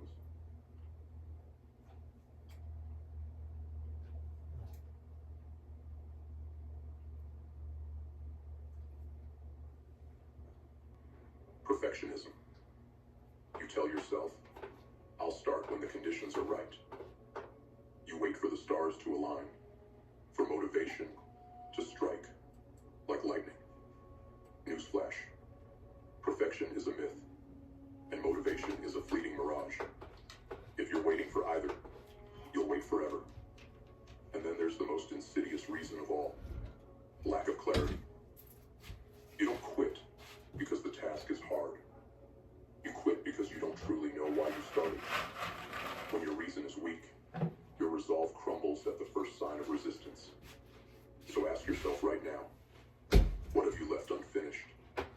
What dreams have you buried under the weight of your own excuses? Let the regret of those unfinished dreams burn you. Let it drive you. Because the first step to finishing what you start is facing why you quit in the first place. You want to stop being a quitter? Then stop lying to yourself. Stop pretending the world is to blame. Turn inward. Face the truth, no matter how dark it feels.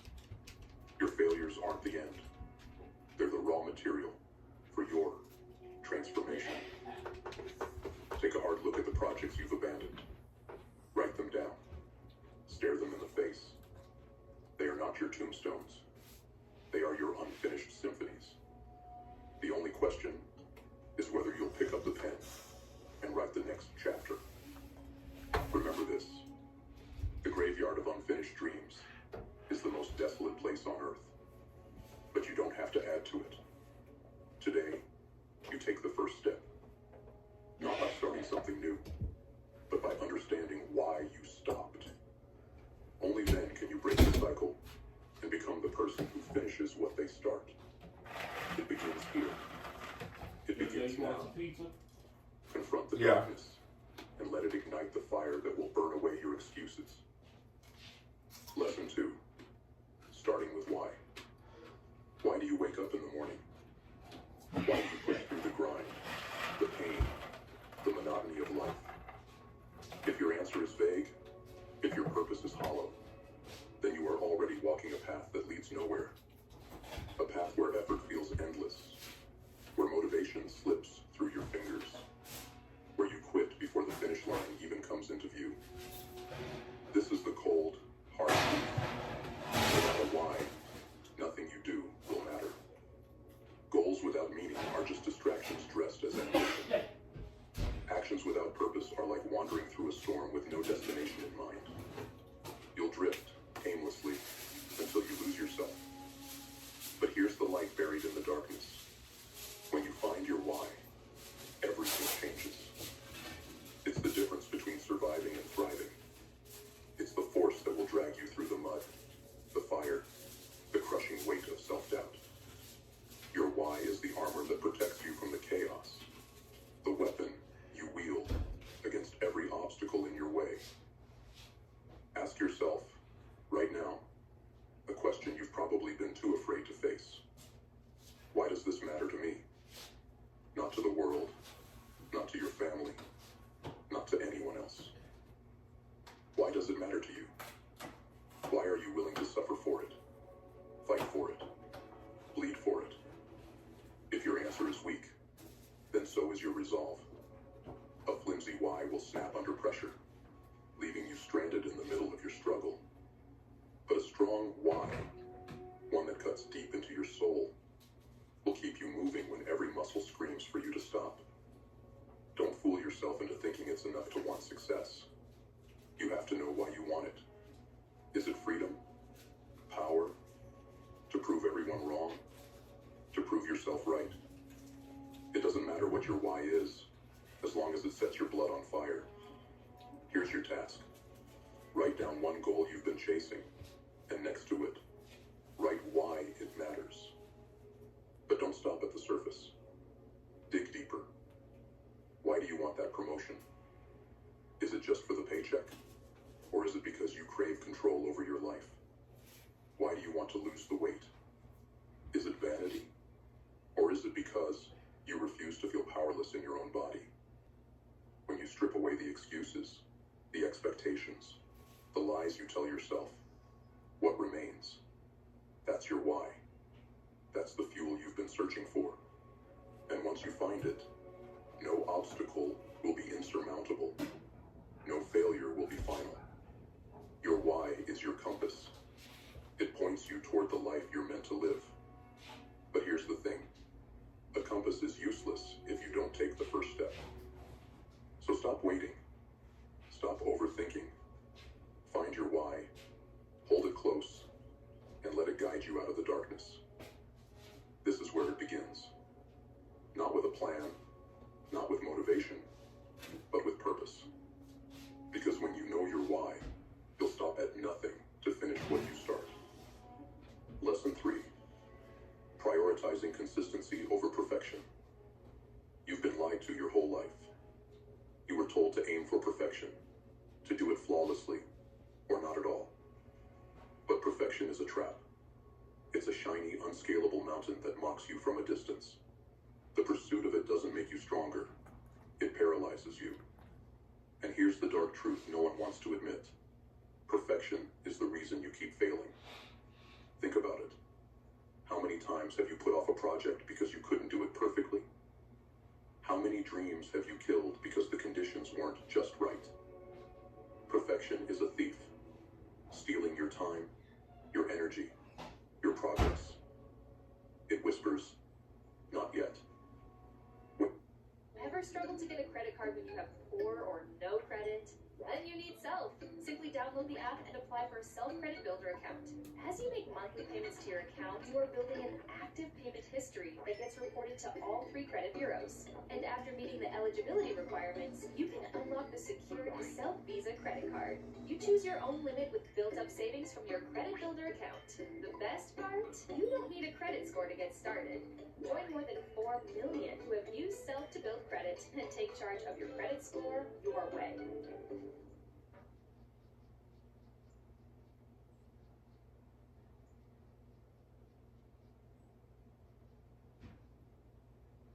Until it's perfect. And in that waiting, you lose momentum, confidence, and the will to continue. But here's the reality you need to embrace. Perfection is an illusion. It doesn't exist, and it never will. What does exist is consistency. The steady, unrelenting grind. The willingness to show up again and again, even when you don't feel ready. Even when the work feels messy, incomplete, or far from ideal. Consistency doesn't care about perfection. It cares about progress. And progress, no matter how small, is what separates winners from those who spend their lives waiting for the perfect moment. You don't need to be perfect to succeed. You just need to move forward, one imperfect step at a time. The more you show up, the more you'll grow. The more you push through the discomfort, the closer you'll get to your goals. So stop idolizing perfection.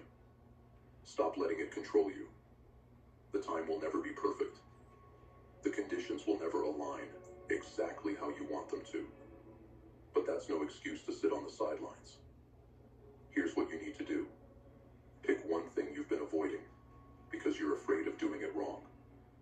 Set a timer for 10 minutes and start. Don't aim for greatness. Aim for effort. Just begin. Because once you start, the fear fades. The hesitation disappears.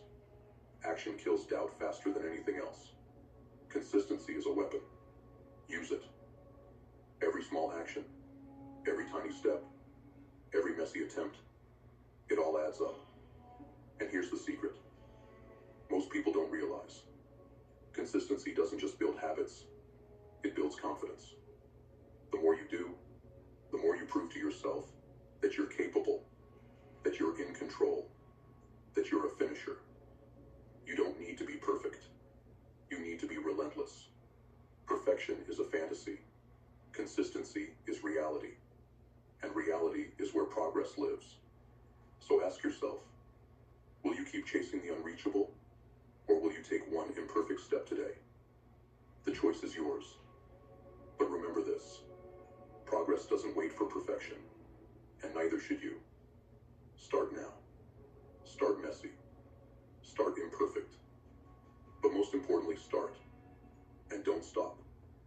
Because those who prioritize consistency over perfection are the ones who finish what they start. Lesson 4. Cultivating self-discipline. Discipline. The word alone stirs something inside you, doesn't it? A mix of fear, resistance, maybe even guilt. Because deep down, you know that discipline is the barrier standing between you and everything you want in life. It's the wall you keep running into, the one you can't seem to climb. But here's the truth that cuts deeper than any excuse. Discipline isn't a skill you're born with. It's a choice. And every day you delay that choice, you stay trapped in mediocrity. Why do you struggle with discipline? It's not because you lack the ability. It's because you're too comfortable. Comfort is the enemy of discipline, and it's killing your potential. Every time you hit snooze, every time you scroll instead of work, every time you choose easy over effort, you reinforce the chains that keep you stuck. But here's the harsh reality. Life doesn't care about your comfort. Success doesn't care about your excuses. Growth doesn't happen in the warm glow of complacency. It happens in the cold, unforgiving trenches of discipline. Self-discipline isn't glamorous. It's not a motivational quote or a fleeting burst of inspiration. It's dragging yourself out of bed when you're tired. It's saying no to distractions when every fiber of your being craves escape. It's doing the work, day in and day out, whether you feel like it or not. Discipline is pain, but it's the kind of pain that builds strength, builds resilience, builds you into the person you were meant to become. So how do you cultivate it? Start small. Build the muscle, brick by brick. Discipline isn't forged overnight. It's forged in the fire of daily decisions. Every time you choose effort over excuses, you grow stronger. Every time you endure discomfort, you move closer to freedom. Here's your task. Find one habit, just one, that you know will change your life if you stick with it. Maybe it's waking up earlier, exercising, or focusing on a skill. Commit to it, no matter what. Not for a week, not for a month, forever. Because discipline isn't something you turn on and off. It's a lifestyle. And when you falter, and you will, because discipline isn't about perfection, don't give up. Get back up. The strength isn't in never falling. It's in rising every time you do. Discipline is your ticket out of mediocrity. It's the bridge between your goals and your reality. But no one can build that bridge for you. It's your responsibility, your burden, your power. So ask yourself, are you willing to sacrifice comfort for greatness? Are you willing to endure the pain of discipline? Or will you settle for the regret of what could have been? The choice is yours. But remember this, discipline is hard, yes, but regret is harder. And the only way to escape that regret is to act. Not tomorrow, not later. Now, because every moment you hesitate, the gap between who you are and who you could be grows wider. Step into the fire, cultivate your discipline, and watch as the world bends to your will. Lesson 5. Harnessing the power of focus. Focus. It's a simple word, but it holds the key to everything you've ever wanted. Without it, you're nothing more than a ship adrift in a storm, pulled in every direction by the currents of distraction. Focus is the lighthouse that guides you to your destination. Without it, you're lost. But here's the bitter truth. In today's world, focus is under attack. Every notification, every scrolling feed, every flashing screen, they're designed to steal your attention. And you let them. You hand over your most precious resource without a fight. You tell yourself you'll start later, that a quick distraction won't hurt. But it does. Every time you break your focus, you shatter the momentum that could carry you forward. You trade progress for a moment of comfort. And those moments add up to a life of mediocrity. Do you feel it? That restless energy, that constant pull to check, to scroll, to escape. That's not just a habit. It's a weakness. A weakness that keeps you from doing the deep, meaningful work that will transform your life. But here's the truth that should wake you up. Focus isn't just about ignoring distractions. It's about obsession. It's about locking in on your goals with a ferocity that drowns out everything else. It's about choosing your target and refusing to look away until you've hit the bullseye. So how do you harness that kind of focus? You simplify. You prioritize. You cut away everything that doesn't serve your purpose. The world will try to pull you in 1,000 directions, but you don't have to follow. Your time is limited. Your energy is finite.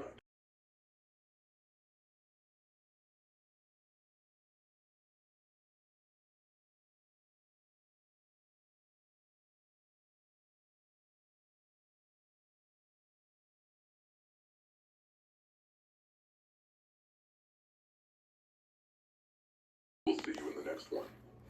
Now go out there and make it count.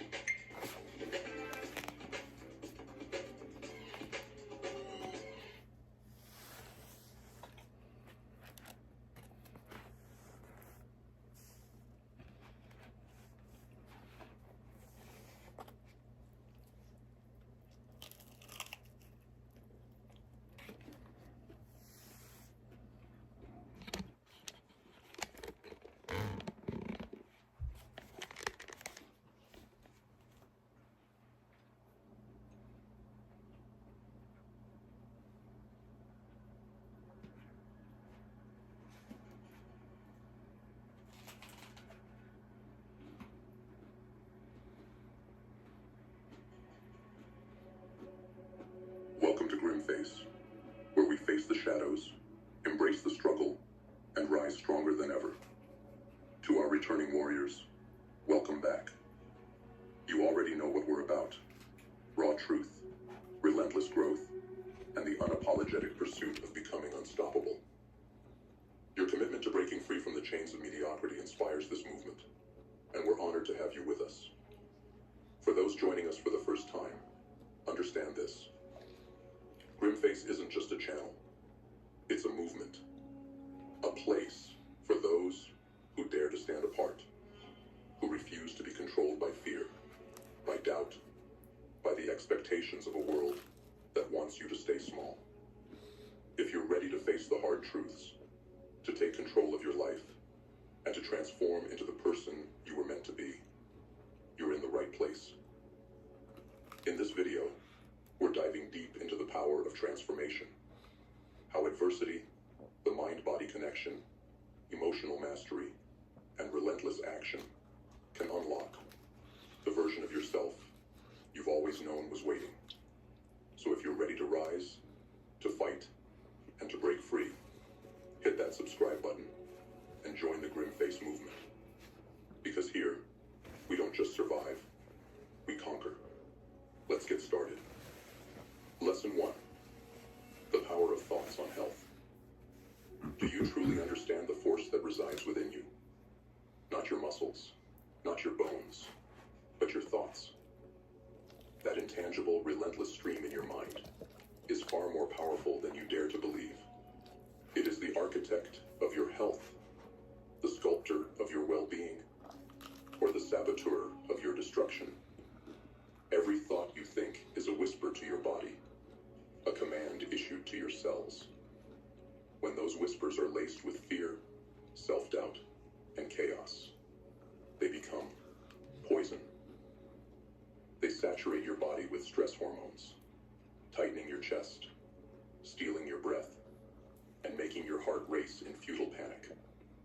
Stress becomes your master, and your body its broken servant, succumbing to illness, fatigue, and despair. But what if you could seize control of this force? What if you could harness your thoughts to heal instead of harm? This is not fantasy. This is neurochemical reality. Your brain is the control center, capable of releasing powerful chemicals that can soothe pain, reduce inflammation, and even accelerate healing. All it takes is focus, a disciplined, deliberate focus that aligns your mind with the vitality your body craves. Think of this. Every negative thought, every moment of doubt, is a vote against your health. But every positive, intentional thought is a step toward resilience, a seed planted in the fertile soil of your subconscious, ready to grow into strength, balance, and healing. Repetition is your weapon. When you feed your mind with images of health, with affirmations of strength, you begin to condition your body. Neurochemical conditioning is not wishful thinking. It is the science of aligning your mind and body. Every time you visualize your body thriving, you're training your nervous system. Every affirmation of health you speak retrains your brain. But this is no easy path.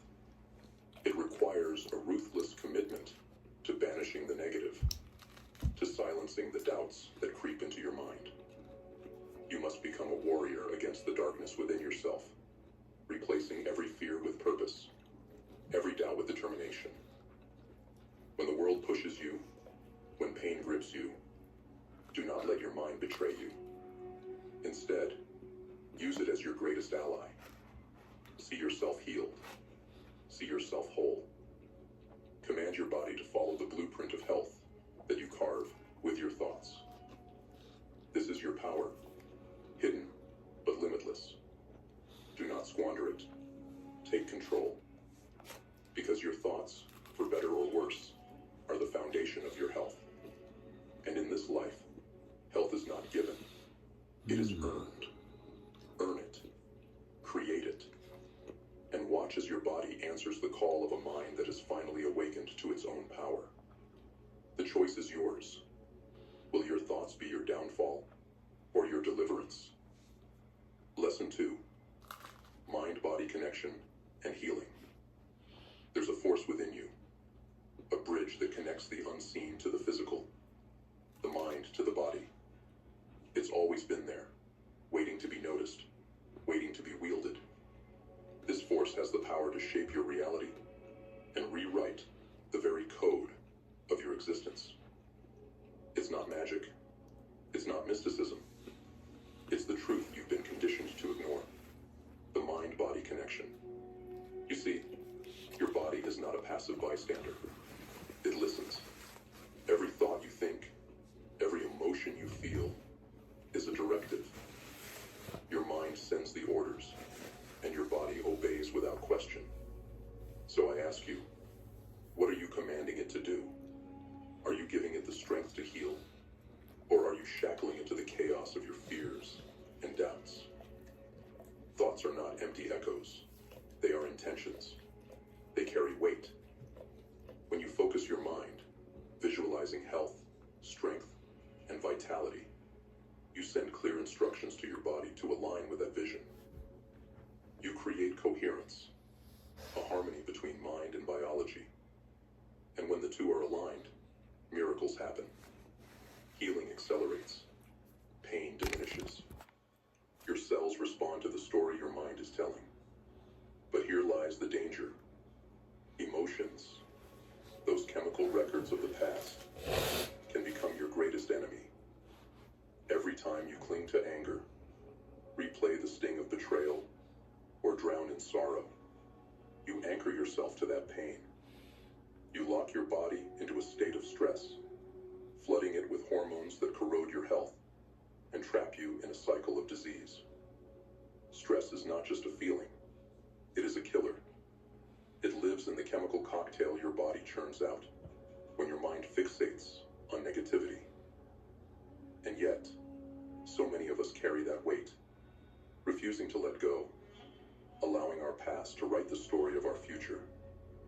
This is where you must take control. Break free from those chains.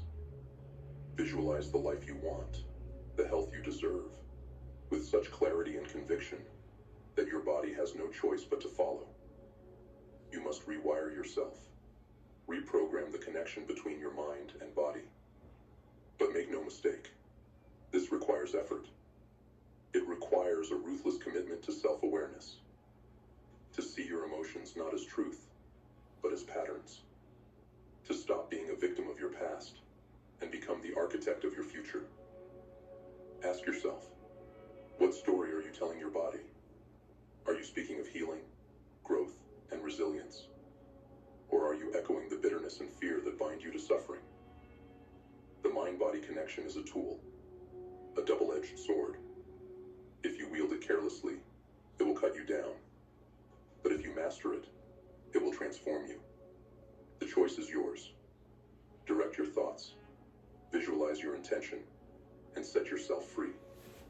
Because within you lies the power to heal, to rise, and to transcend.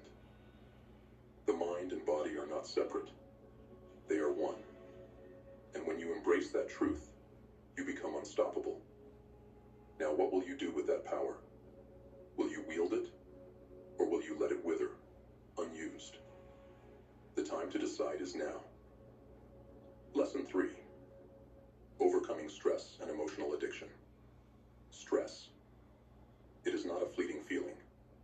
It is a predator that latches onto your mind and body, draining the life from you moment by moment.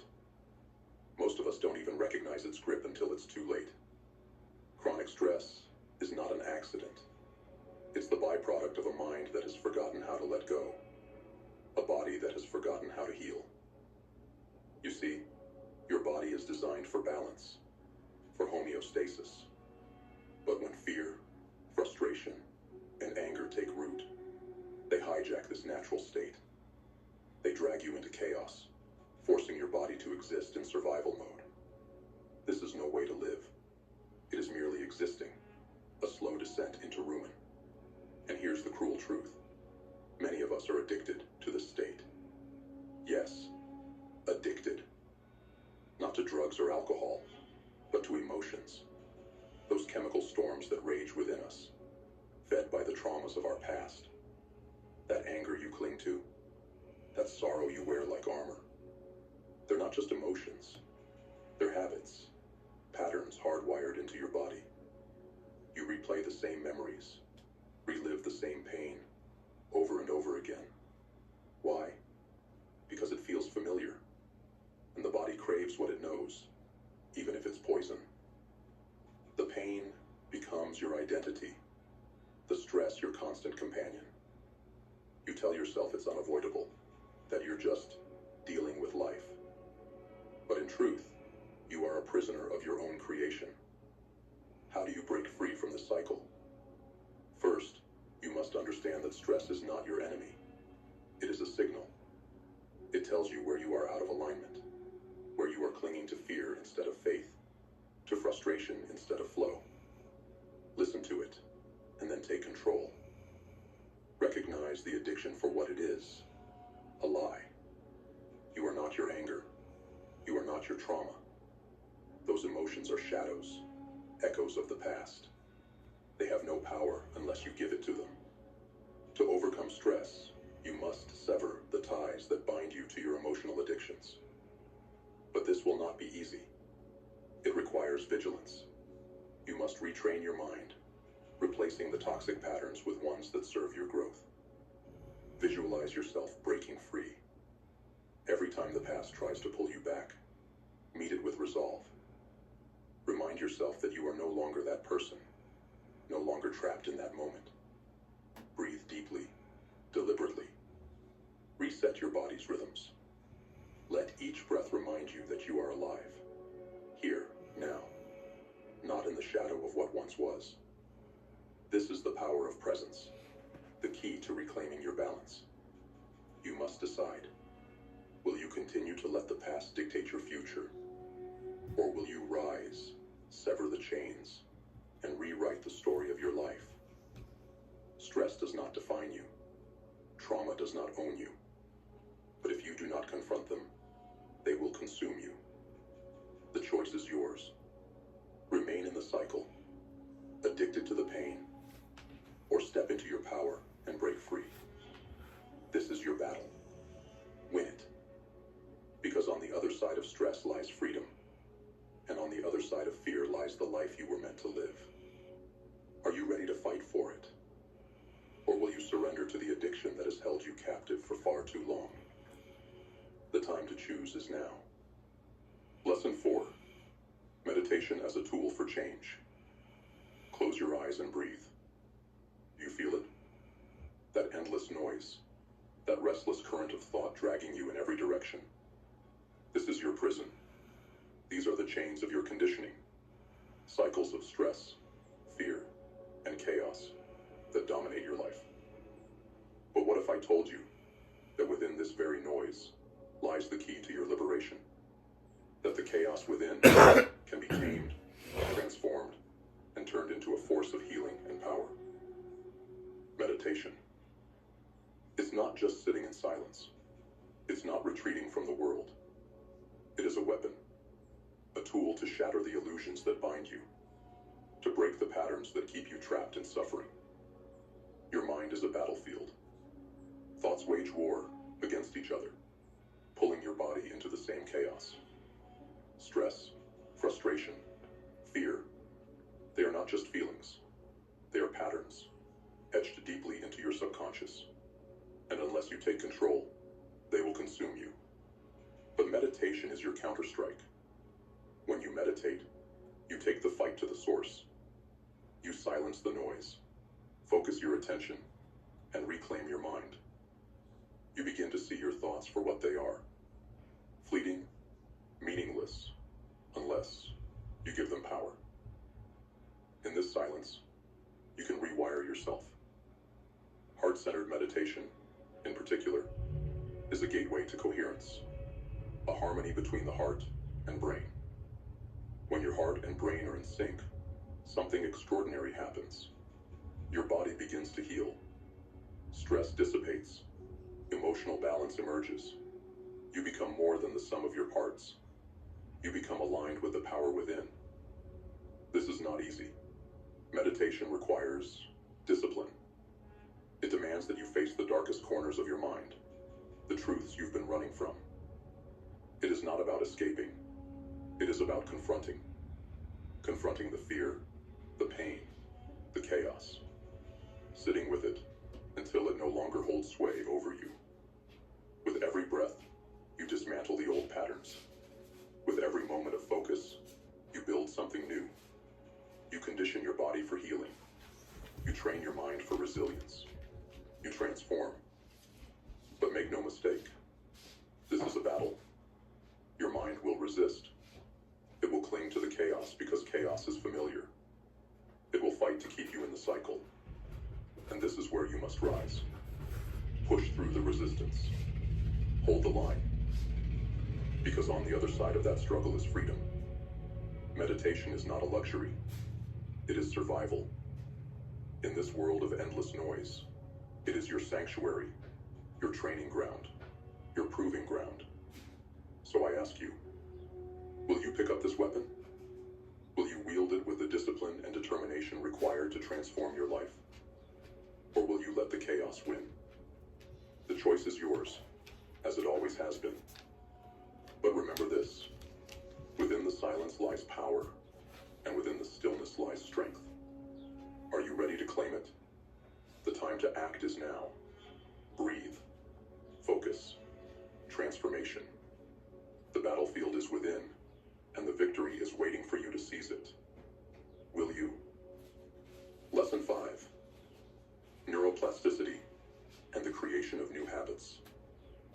Look at yourself. Not the surface, not the mask you show the world, but the raw, unfiltered you. Do you see it? The habits that enslave you, the thoughts that cage you, the emotions that chain you to the version of yourself you've outgrown. You tell yourself, change is impossible, that this is who you are. But that's a lie. Your brain is not static. It is not a monument to your past. It is a battlefield, a place where the old you fights for survival against the potential of what you could become. And here's the truth most people don't want to hear. You have the power to rewrite it all, to tear down the old pathways of fear, doubt, and failure, and to build new ones. Pathways of resilience, strength, and transformation. This is neuroplasticity, the ability of your brain to adapt, to reshape itself with every thought you think, every feeling you embrace, and every action you take. You are not a victim of your wiring. You are its architect. But make no mistake, this is no passive process. It demands work. Ruthless, intentional work. You see, the brain thrives on repetition. Whatever you feed it, whatever you practice,